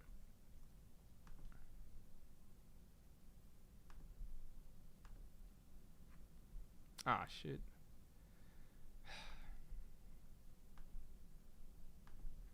Alright, this is just for you, Thor the Dark World. Alright. D. And then we'll make this E erase from history. Alright. Is this Captain America? Is this Winter Soldier? This is Winter Soldier, right? Because it's going straight into S. I loved Winter Soldier. Winter Soldier, I remember. I watched it with my dad. We both came in with low expectations. We both came away from it just being like, damn, that was great. The Winter Soldier was awesome, I remember, because it was like, you could have made it not a Marvel movie. It could have just, it felt like it could have been a James Bond movie or a Bourne Identity movie almost, right? It took place in the context of the Marvel world, but it just felt like, the plot was very gripping, I remember, from start to finish. The way it built up its stakes and scale, I think, was very, very well done very well paced out over the course of the movie. It kept the jokes and everything like that to a minimum, an absolute minimum, which I think this movie I've got nothing against jokes. You're gonna watch me put Thor Ragnarok right up there as well, right? I'm saying for the context of the movie, right? Like, I would say Iron Man 3 was a movie that it really didn't need to sacrifice so much for jokes, right? Thor Ragnarok, I think, played the line of, like, Guardians, Thor Ragnarok. There's movies that I feel like, yes, the humor is perfect for them, right? Winter Soldier was one that recognized it worked way better as something grittier by Marvel standards, something more real by Marvel standards. The action, I think, in it particularly stood out, even because it was all really, like, low-level hand-to-hand. Like, it wasn't this crazy CGI stuff as much. It was straight-up hand-to-hand combat. I still remember, I think, one of the fights that they have, it's just like, it's midway through the movie about. It's Captain America versus Bucky, and it's just a street fight. Literally a street fight. They're fighting amongst cars and everything like that. It's just a street fight. It involves a knife and things like that. And it's one of the most fun action scenes in a Marvel movie, in my opinion. It really doesn't need to be anything really big and spectacular. It just felt very grounded and very visceral in terms of how it went about its action. And it got big. And one of the things is that it did have a crazy change in the context of the Marvel universe. It had an impact, right? So the ending of it was basically flipping everything that we'd seen about S.H.I.E.L.D. and all of that stuff, and our understanding of the way that, I think it worked well in that the world of Marvel had been well constructed at this point, such that we cared enough about the political happenings and kind of, Hydra's a thing, S.H.I.E.L.D's really important to us at this point. So using this movie to finally really explore that, it felt really cool. I think it did it right. I like this one. Vibromate says, Morj, there's no way someone like you wouldn't like Daredevil, man. It's so good, it barely seems like a Marvel show. Let me be very clear. All of these could be good. That's the thing. All of these could be really good. They could be really good. I haven't seen them. All right? I haven't seen them. This is a stream for entertainment, all right? I haven't seen them. Maybe they're all really good. Maybe they're all way better than the Marvel movies. Maybe some of them are good. Maybe some of them are bad. Maybe some of them are amazing, right? I've heard different things. This is a stream for entertainment. So I'm saying, from my perspective, just nuke them. Erase them from history. It overcomplicates things, right? I don't know what I'm talking about. I will 100% own up to that. I literally don't know. I do not know what I'm talking about here. But guess what? This is my stream, and it's my channel. So when I say erase them from history, and that's how I rate them, that's where I'm rating them. All right? All right. Let's move on to Guardians. I'm going to put Guardians in... Okay, are we throwing around S too frequently at this point? Because I think Guardians is a really fun movie. I think Guardians is a really fun movie. Is it S tier though? I don't know. I don't know. People are saying Daredevil is... Some people are saying I would love Daredevil. Some people are saying it's CW tier. Wrench Dodger 2000 says Morj's Daredevil slander proves he knows not what he speaks of. Yeah, I don't. Okay. That's the thing. Do I put Guardians here? Because then what's going in A? What's going in A then? I feel like I'll put Guardians in A. I thought Guardians is a lot of fun. Guardians is a lot of fun, right? It is Guardians is a lot of fun. Maybe it just doesn't reach the highs of maybe these other movies. If we're putting Guardians in A, I want to put Avengers in A. No, you kind of got to put Avengers in A just for the legacy points, right? You kind of got to put Avengers in S. Sorry, S, right? You could put it in A because it starts with an A and it's got a big A on the logo. But realistically, you got to put it in S. Okay, we'll put Guardians in A. What is this one? Is this Age of Ultron? Age of Ultron was so lame, dude. Age of Ultron was like a C, maybe a B. I'd put it in B. It was entertaining enough, but it was just it just didn't do anything. What did we get out of it again? What did we get out of Age of Ultron? It just felt like it led to nothing. It created Vision, who never needed to be created. Grizzly Adams, who never needed to be created because they just got rid of him later on. Marvel was like, well, we need a tragic character to die at some point in this series. Like a real tragic death. And we're not even willing to do that to Agent Coulson. Instead, we'd rather give him his own TV show called The Consultant. So we need someone to die. So it's like, okay, well, what if we killed off a toaster? It's like, well, how are we going to sell them on killing off a toaster as being dramatic? It's like, well, what if we brought the toaster to life in one of the Avengers movies? Then we give him nothing to do except be a vibrator for the next 3 movies in the background. And then we kill him off in the 3rd Avengers movie. And then the audience will think that that's dramatic. And that's basically what they did with the Vision. So I got a lot of beef with Avengers Age of Ultron, it's just a nothing movie. It doesn't need to accept it. It almost does nothing for the overarching plot. It's not a good movie in a self-contained sense. It's not tied to any of the Thanos stuff, right? It's kind of like, if you look at Avengers 1, 3, and 4, it's all one continuous through line. 2 is just this random bullshit that no one really cares about, has minimal impact on most of the characters. Captain America Civil War, that felt more like Avengers 2, you know? That felt a lot more like Avengers 2. So I'm going to put that in A. And I can see arguments for that being an S. I thought Captain America Civil War was really good. Grizzly Adams says Guardians 1 is A, Guardians 2 is S. I think Guardians 2? Dude, Guardians 2 is bad. Guardians 2 is one of my least favorite Marvel movies of all time. It's like really, really bad. No, okay, I'm going too far there. I'd probably put Guardians 2 in the B tier. When I say really, really bad, it's more like my excitement for it versus how it turned out, you know? Unrivaled says, I will say Daredevil and The Punisher are the 2 single best shows in the MCU, in the MCU movies included. Definitely recommend both. Think you would love them. It's just like, dude, at the end of the day, there's so many shows and manga, anime for me to catch up on, so many other things. It's just like, I can believe that these are good things that I would enjoy, but in my priorities of things that I'd like to do, they just fall so far down the list. It's just like, I don't really know what to say. I believe you. That's all I got to say.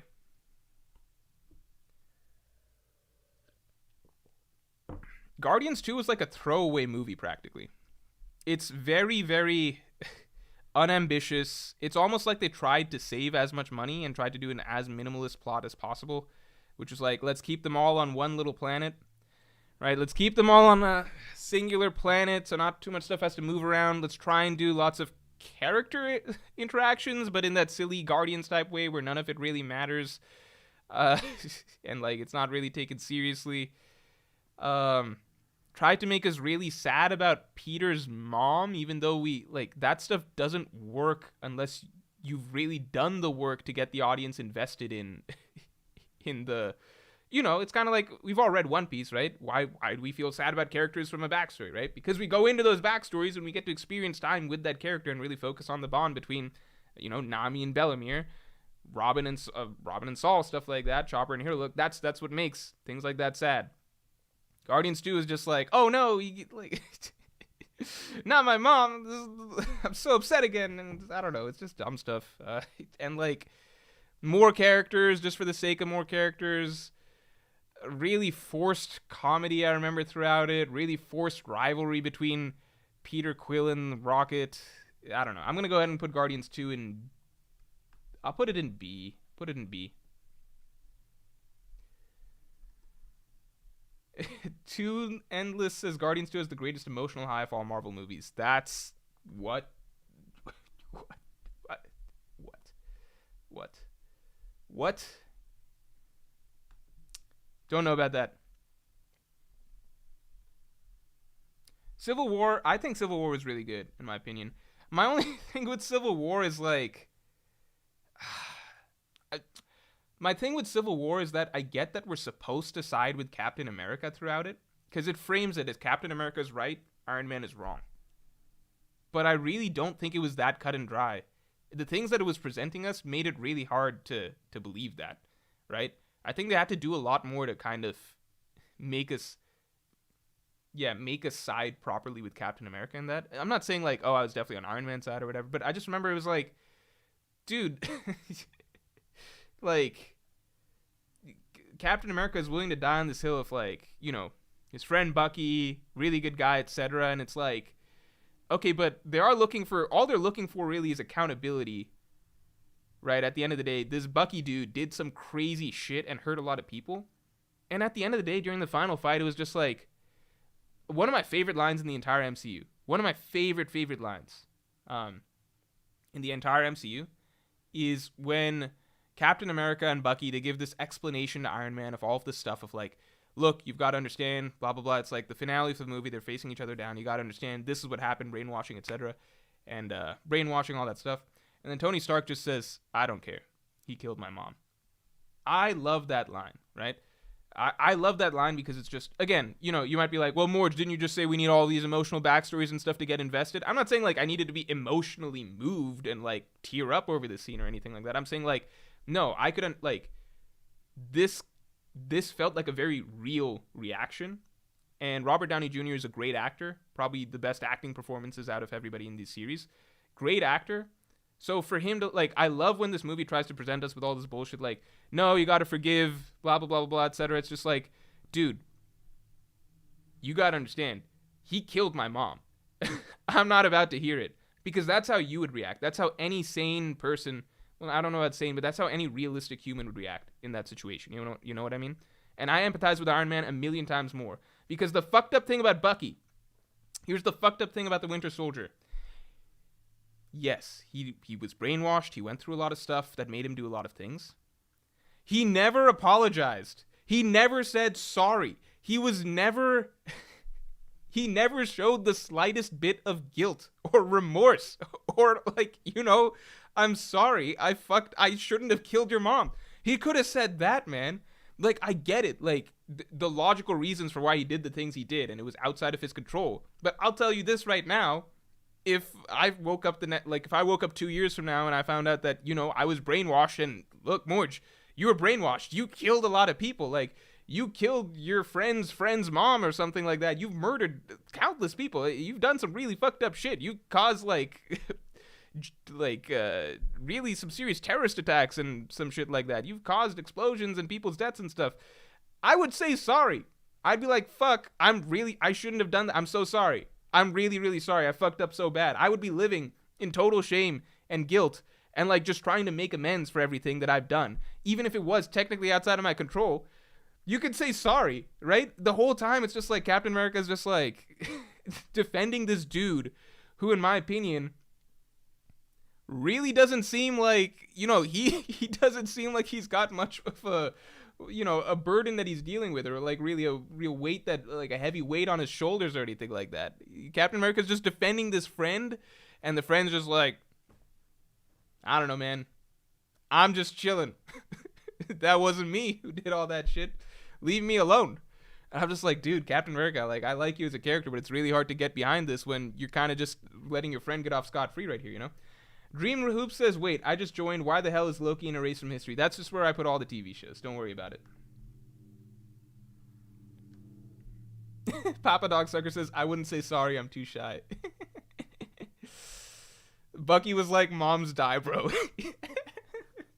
Yeah, you killed him. Yeah, you killed him. Yeah, I just like that line so much. It felt like a really real moment. Flame Emperor says, Bucky was like Captain America's brother. I get why Cap defended him, even though it was wrong. That's the thing. Like, I get why Cap defended him, but it's just like, dude, make your brother apologize. Or, like, make him at least have the barest minimum of accountability. Like, we're not going to take him and kill him or some shit like that, as far as I remember. I don't remember what they're trying to do to him. Like, we're not going to make him, like, we're not going to torture him. We're not going to, like, do, like, waterboard him or something like that. But, like, you know, he's in trouble. It's okay that Bucky is in trouble. Bucky is supposed to be in some degree of trouble, and he should have to make amends to some degree, right? That's why I love the scene. You can really see both sides. Yeah, you can see both sides, but it's just like, can you make this side be like just like, you know, do that thing where you take your hat off and like you kind of like put your head down, and if you have your hat in your hands and you're like, I'm sorry, I'm really, really sorry. Can we still be friends? I fucked up. Like, this side is taking no accountability whatsoever. That's all I'm saying. Yeah, it's just like, bro, go to the corner and think about what you've done. That's what Flame Emperor says. I agree. It's just like, be a little... You don't got to be mad at Bucky. That's the thing. That's the way I'd put it. You don't have to be mad at Bucky for doing what he did, but you can be mad at Bucky for not feeling bad about what he did. Because he never seems like he feels bad about it. It's more like Bucky's in his own space where it's like, man, they really fucked me up in that lab. It's like, yeah, and you fucked up a lot of people after that, so maybe you can be sad about two things, right? All right. Let's go. Ant-Man. I didn't watch Ant-Man, so you guys will have to tell me where it goes. I just don't have the backstory on Ant-Man. Someone tell me where to put Ant-Man. I'll throw you guys a poll. You guys vote.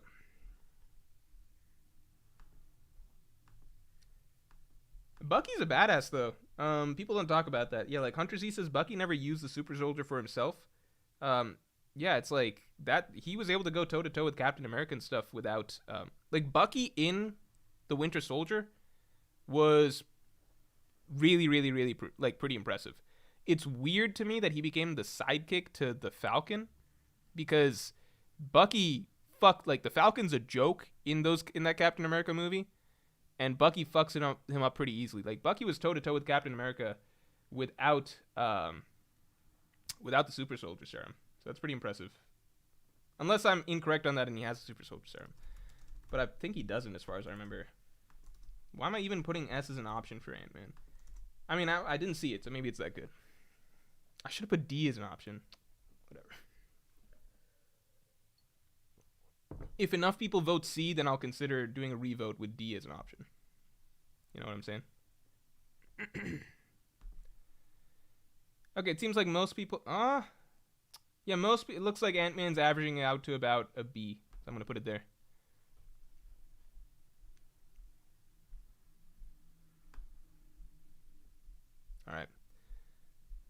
Alright, guys. Doctor Strange. I enjoyed Doctor Strange quite a bit. I'm going to go ahead and put it in A.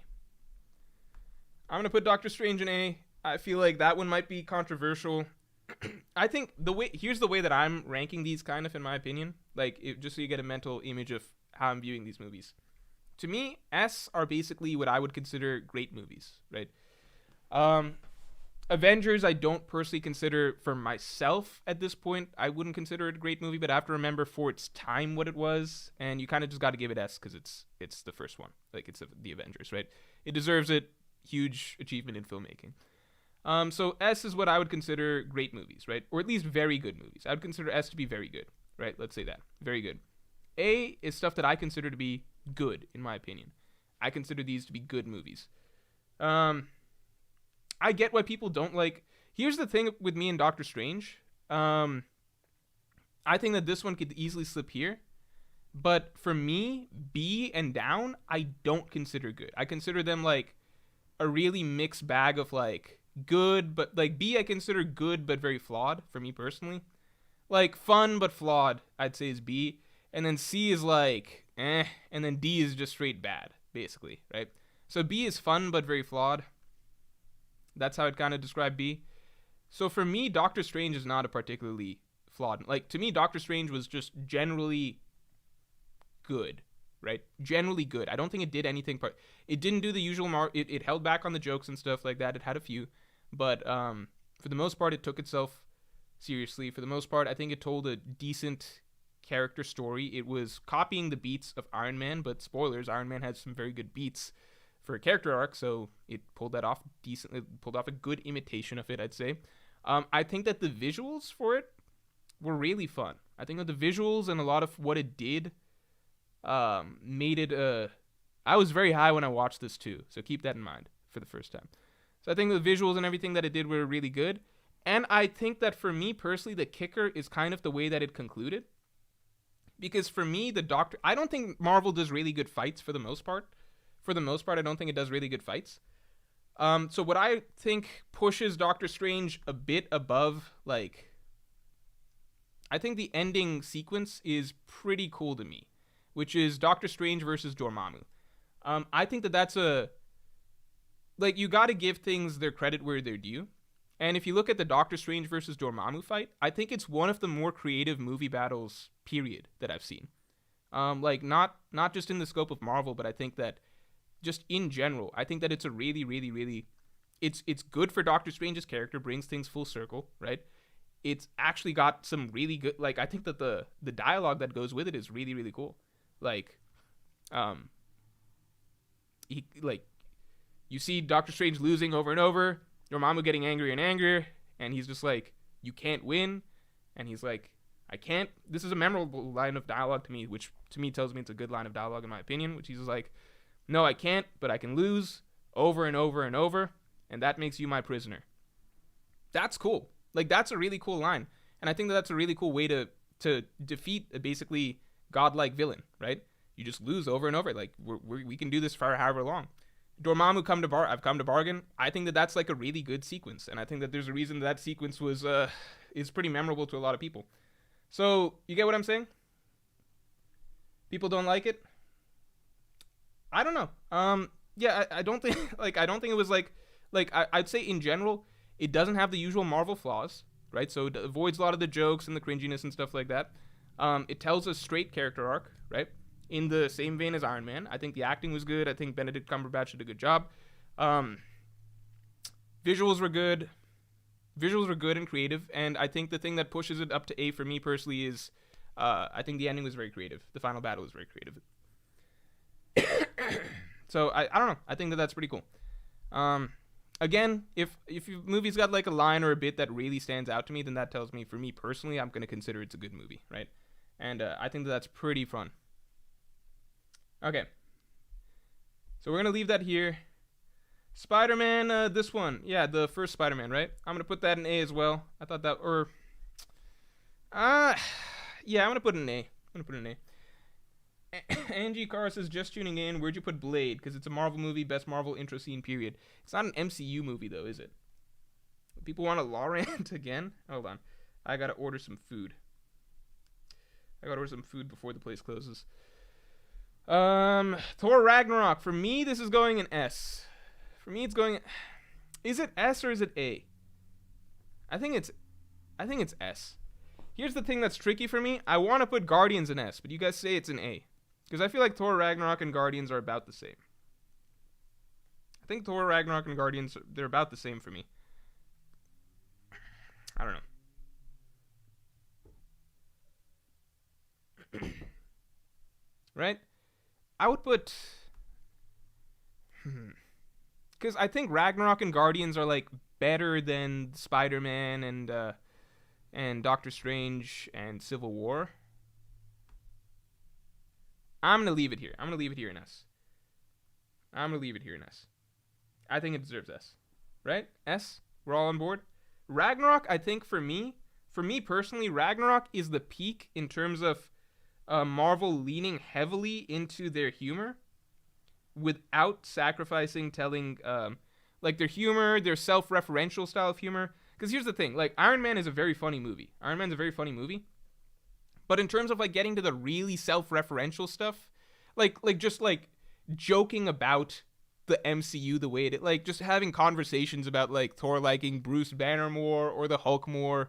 He's a friend from work. Like, even that line that got played a bunch from the trailers and stuff. Like, it just worked really. It felt so irreverent.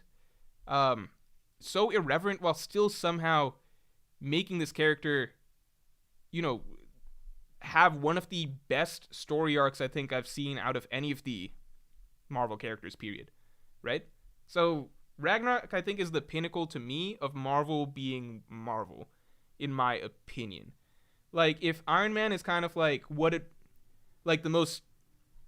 if Iron Man is like the template that everybody tried to like take up to 11 and probably overdid it, Ragnarok is the rare case where they went all out with it. They took it up to 11, right? We're Marvel, we're goofy, blah, blah, blah, blah, blah. But they still told a really good story, and I think everything just really, really worked and meshed well. And I'm not going to go into the details of why that all is. I think a lot of it helps with the fact that Thor is innately a very serious character, so he's the one character that we were kind of sick and tired of seeing be so serious when it was just boring. So tearing all that down and then building it back up, I think that was really good. Like, that was a character that we're just like, we're sick of it. Like, we're sick of you being boring, right? So it tore down the seriousness, which we wanted it there, while also just fleshing out a really good story for who he is from there on. Let me just order this right before it closes. Black Panther. You guys are going to be very, very upset. I didn't see this one, but I know it's supposed to go in S. I stopped watching Marvel, like, as it got later into the Marvel flow of things, so, like, it gets spottier in terms of what I've seen. So, like, I didn't see Ant-Man, I didn't see Black Panther, I didn't see Ant-Man and the Wasp, I didn't see Spider-Man Far From Home, and then once it gets really late, like, I haven't seen Black Widow or Shang-Chi or Eternals or anything like that. Yeah, so I'm going to go ahead and put in Black Panther in S because people say that it's really good, right?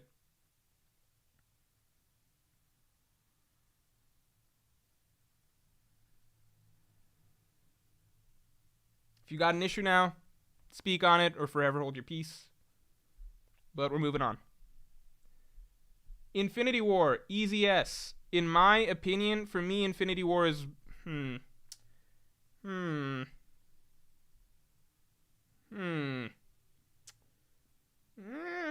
Yeah, I guess Infinity War is probably my favorite Marvel movie. It's Infinity War or the first Iron Man. I think that's where I'm at. It's Infinity War or the first Iron Man. Yeah, easy S, it seems like. Infinity War or the first Iron Man. They're just the opposite ends of the spectrum. Iron Man is the best standalone movie. Like, to me, Iron Man just works so well as a singular movie, right? Infinity War is kind of the opposite in that it's the pinnacle of bringing everything there is that they've done in this universe together and somehow telling a fairly compelling story. I think Infinity War has the best emotional highs, in my opinion, of Marvel that I can recall. I think. I'd have to really look through. But you do feel, because some serious stuff is really, really happening over the course of it, right? It feels like a lot of things are falling apart. They can make their jokes and stuff, but at the end of the day, things are really falling apart. You are made to feel that. And, yeah, I think it just gives you a bit of everything. It gives you, I think, good stuff that you want out of every character, right? And my favorite Marvel heroes at that point were probably, like, Thor, Doctor Strange, Iron Man, Captain America. I think it had good moments for all of my favorite characters so far in the Marvel universe too, which was like a nice bonus to watching that, right? Seeing that all of the characters that I really liked got good stuff. Infinity War is basically, I think it's probably the best Marvel movie in my opinion. It's like, okay, the way I would put it is like, Avengers was really cool because it's like, wow, they did it, right? They did it. I think Avengers ultimately is a very generic movie in terms of like, it's exactly how every sort of team up movie ever is supposed to work, which is you introduce a bad guy, you bring the characters together, they have their little issues and it doesn't work at first. Then they come back after learning the power of friendship and then they do well, right? Infinity War, like Avengers is so straightforward. But you kind of gotta, you gotta do the golf clap because they did it, right? They pulled it off, which is a big deal, right? So I don't consider Avengers to be that great. but you have to respect it, like, for its time, right? What it pulled off, which no other movie. And keep in mind, while you still have to respect Avengers 1, keep this in mind. Not only had no other movie done it at that point in time, it's been over 10 years. It's 2023, right? It's been over 10 years. No other franchise has done it since then. No one's even close. Do you see how much the DCU spent the next 10 years fucking up over and over trying to do something similar to this? Right? They can't do it. No other film franchise has done this. And they've had a full other decade to do it. So you got to give Avengers respect for that. I still give it respect. I just don't think it's like on its own that good of a movie, but you just got to give it its props, right? Infinity War is the opposite. In that Infinity War, it's like they've got their craft down in terms of how they're the crossing things over and stuff. This was the pinnacle of creative storytelling, in my opinion, that you can do in a 3-hour stretch, 2.5-hour stretch with a full cinematic universe. You're touching base on all of these different aspects of the like points in the universe. You're somehow telling a storyline that weaves through all of them that's easily identifiable, so you can kind of track everything that's going on, and you're made to care about everything that's going on, and you can see how everything that's going on is like linked together and building on each other, and it's all carried through the villain storyline, which is a particularly brilliant way to do it, because that way no individual character is the main character, but you're also getting to learn about and care about the villain's motivations and the conflict as you're getting to see all the other characters go through what they're going through. There's a lot of different individual character conflicts you're made to care about over the movie. A lot of it is the culmination of various character arcs that have been happening. It's just a brilliant, like, I think Infinity War is genuinely brilliant in what it pulled off. Like, I'm not going to say it's the greatest, like, you guys get what I'm saying? Like, in terms of what it had to do and make it engaging and make us able to keep track of everything. Like, I flash back to Pirates of the Caribbean 3. I loved the Pirates of the Caribbean franchise when I was younger. Really, really did. And when I was young, I liked Pirates of the Caribbean 3 quite a bit. But I remember watching that movie and just thinking, like, even when I was a kid, I was just like, a lot of this seems kind of overly, like, complicated for no reason, and they're trying to do too much, you know? And they're trying to, like, throw in too many characters, or trying to bounce around too many different, like, plot threads, or, like, make too many changes and stuff. Infinity War has way more going on than Pirates of the Caribbean 3. And it makes you care about every set of characters and what they're going through and their individual conflicts, and linking it all together really well in a thread that makes sense. I think Infinity War actually doesn't get enough props, because it's really, really an impressive movie. So, Infinity War, we give it, in my opinion, it's probably the best Marvel movie, or Iron Man. They're just literally the two opposite ends of the spectrum, right? Ant-Man and the Wasp, I haven't seen it. Can I go ahead and put it in, like, C or B or some shit? What do I put Ant-Man in? And the Wasp. Ant-Man and Wasp. I'm just going to give the options A, B, C, D.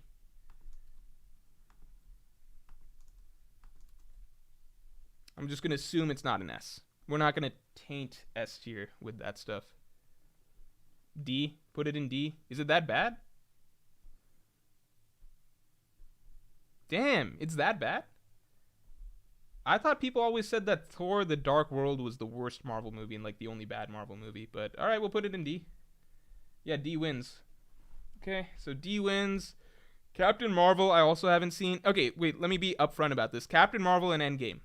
So, Captain Marvel, I didn't want to see because Infinity War had just ended. And, like, I was going to see it I was going to see Captain Marvel in theaters because it seemed like the natural segue off of Infinity War. But then the people that watched it told me that it had nothing to do with Infinity War. So I was like, okay, I don't really care. I'm only hyped for Endgame. But then Endgame took so long to come around. My overall hype for Marvel kind of died down because I thought Infinity War was so good. I kind of just stopped caring for some reason by the time Endgame came around. I think it took like a year for Endgame. So over the course of that time, I just lost some interest for some reason. So Endgame comes around. And I'm like, all right, obviously I'm going to watch Endgame. I did because I was excited to watch it in theaters, right? I happened to watch some clips early on, right? Just because they're on YouTube and stuff. And then I went down this rabbit hole of finding illegal clips and stuff. So I have seen Endgame in the sense that I've seen so much of it. I know everything that happens. I know all the action scenes. I know all the beats. But they're all out of order, all right? And I probably missed, like, some chunks of dialogue and stuff like that and some comedy scenes. But that's the thing. I I saw so much of Endgame, I just lost the enthusiasm to go watch it in theaters, which in turn meant that I never caught up on Captain Marvel, which in turn meant that I never felt like going to watch Spider-Man Far From Home, which in turn made my whole interest in Black Widow, Shang-Chi, Eternals, etc. just go out the window, right? So I haven't seen really any of these other Marvel movies. So I don't feel right ranking them. But you guys get to rank them, all right? So we're going to go through and rank these, and then we're going to call it, because then we'll have our full stream, all right? So let's start with Captain Marvel.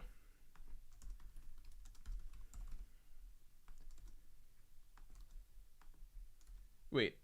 People I know don't like this one, so I'm not going to give S as an option, because I only get 4 options. So I'm going to assume that A, B, C, and D are more likely to be the spread here. Endgame, I'm going to assume that S, A, B, C would be more likely the 4 options. I can only give 4.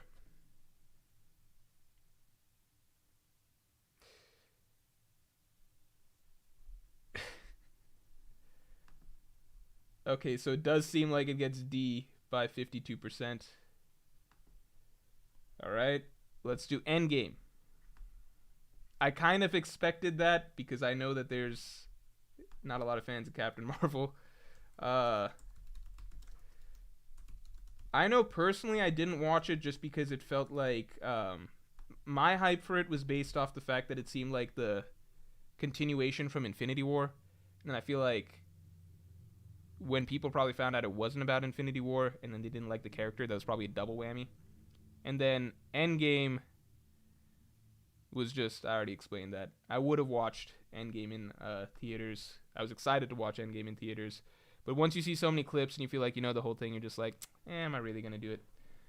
Okay, so Endgame has S, but a lot of people, it doesn't have S majority. So I feel like I'm supposed to put in an A.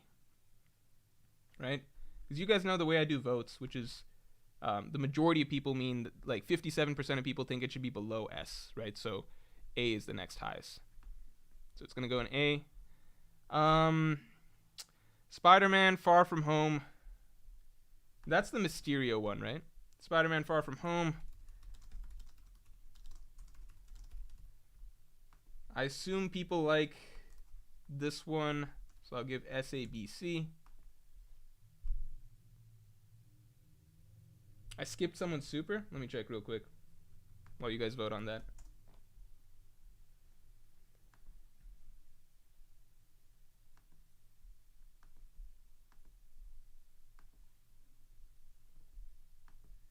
Okay, people like this one. It looks like it makes A.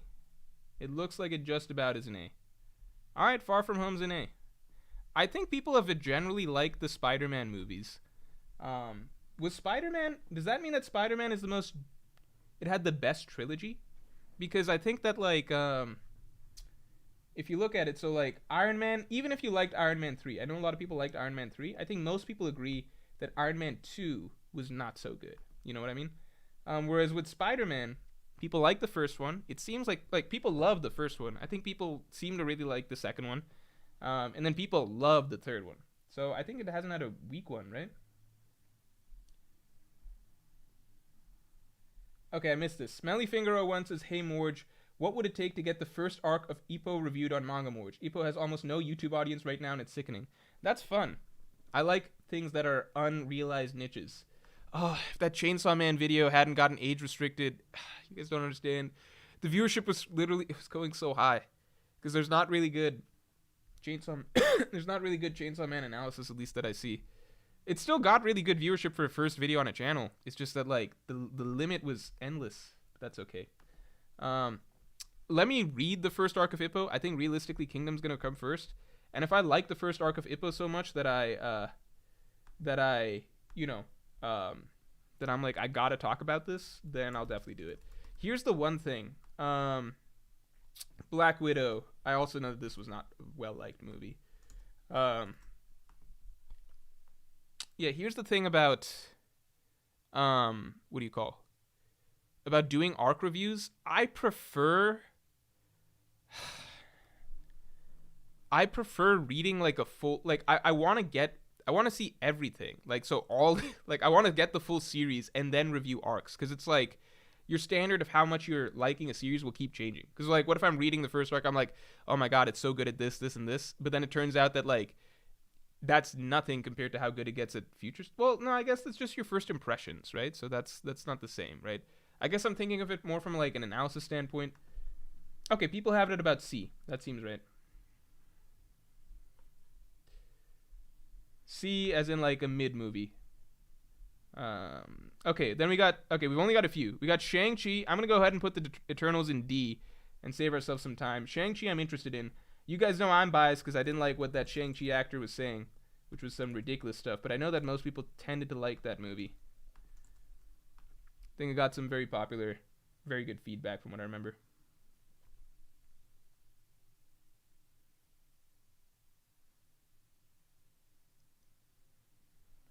Yeah, Shang-Chi is well liked.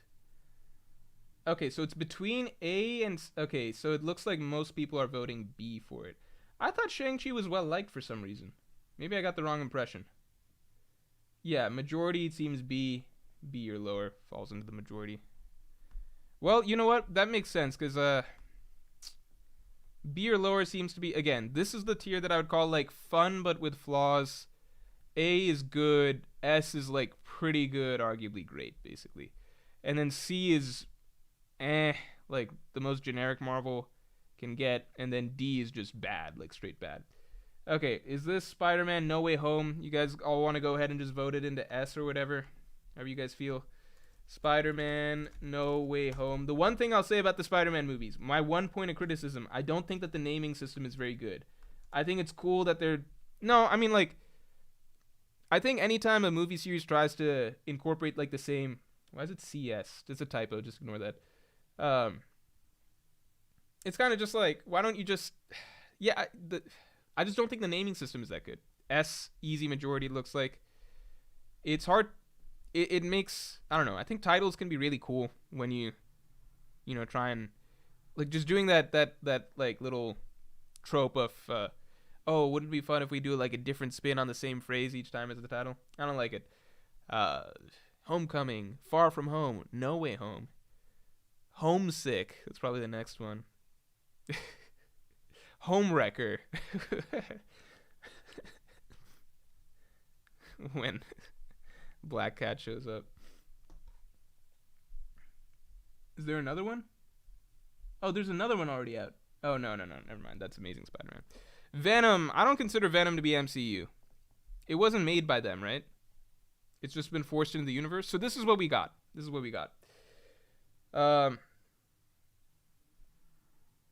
Tyler Reed says the cameos carried, but the movie was still fine. Here's the thing. I think at the end of the day... Oh, wait. I'm sorry. I put it in the wrong one. My bad. I know it's supposed to be an S. My bad. Here's the thing. You could say something similar about the Avengers, right? At the end of the day, you kind of just got to give movies sometimes props for pulling... Like... Because it sounds like people really enjoyed it. And they did the character interactions between the three Spider-Men well, even if I haven't seen it. And people were able to get some sense of closure for certain characters. Like, even if a movie is carried by its concept, I guess at the end of the day, like a novel concept, you still always have to give it props for being an ambitious concept that they don't fuck up. You know what I'm saying? Again, that's why I give the first Avengers its credit. My bad. I put it in the wrong thing. So this is what we got. So it's looking like the movies that... See, I would agree with this. I think that if we're going just by my tiering, if we're going just by... If we're going just by me, right? Just by me, I would say that my favorite Marvel movies that I think are all very good movies, personally, would be... I would throw Guardians up here. I would throw probably Civil War up here.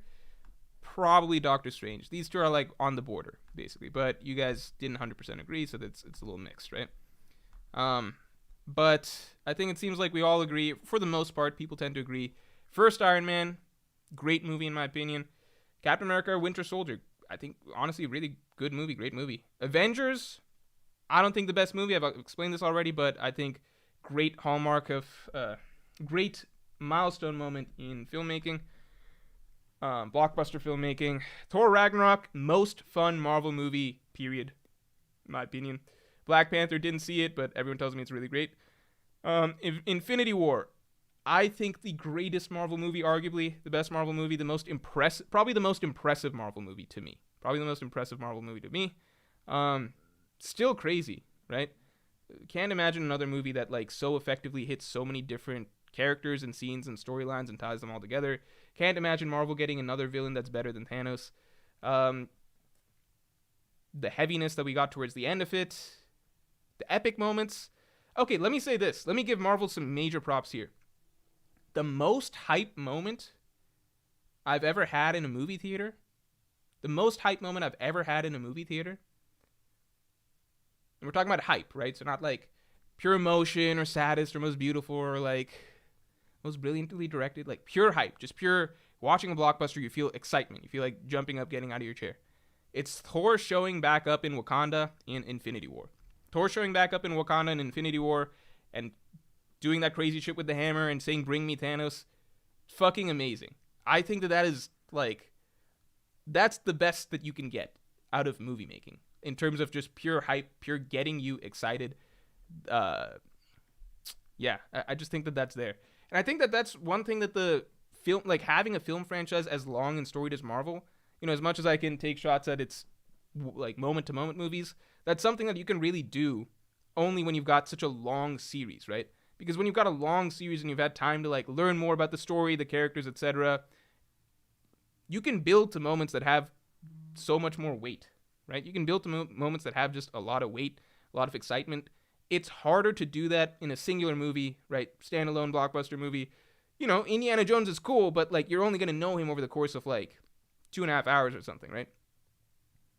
It's really, really cool seeing like what all these characters go through, this entire universe falling apart, this evil dude who's ripping up everything, hurting everybody, right? Thor, this character we've seen evolve over so many movies, right?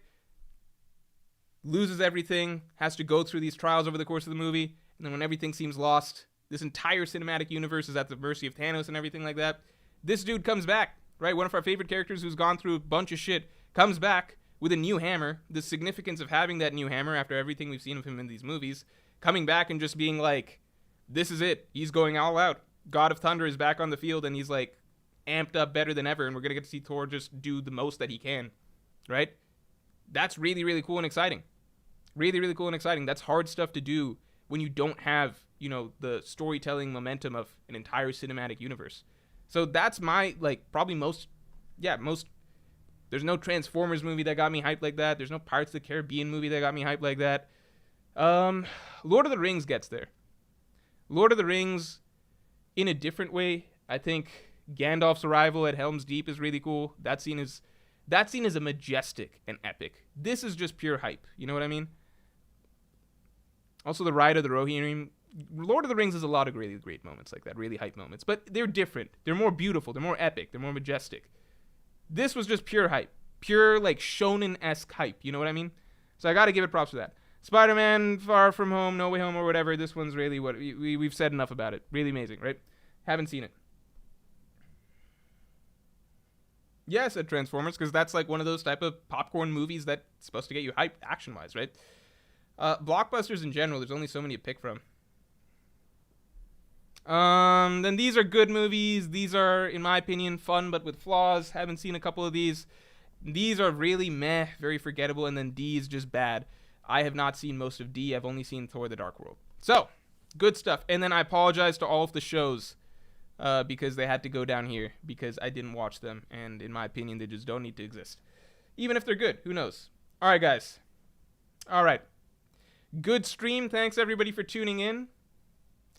Yeah, I'm surprised we ended up rolling with a Marvel movie tier list, but sometimes it just is what it is. So, yeah. Good stuff, guys. And I will talk to you all later.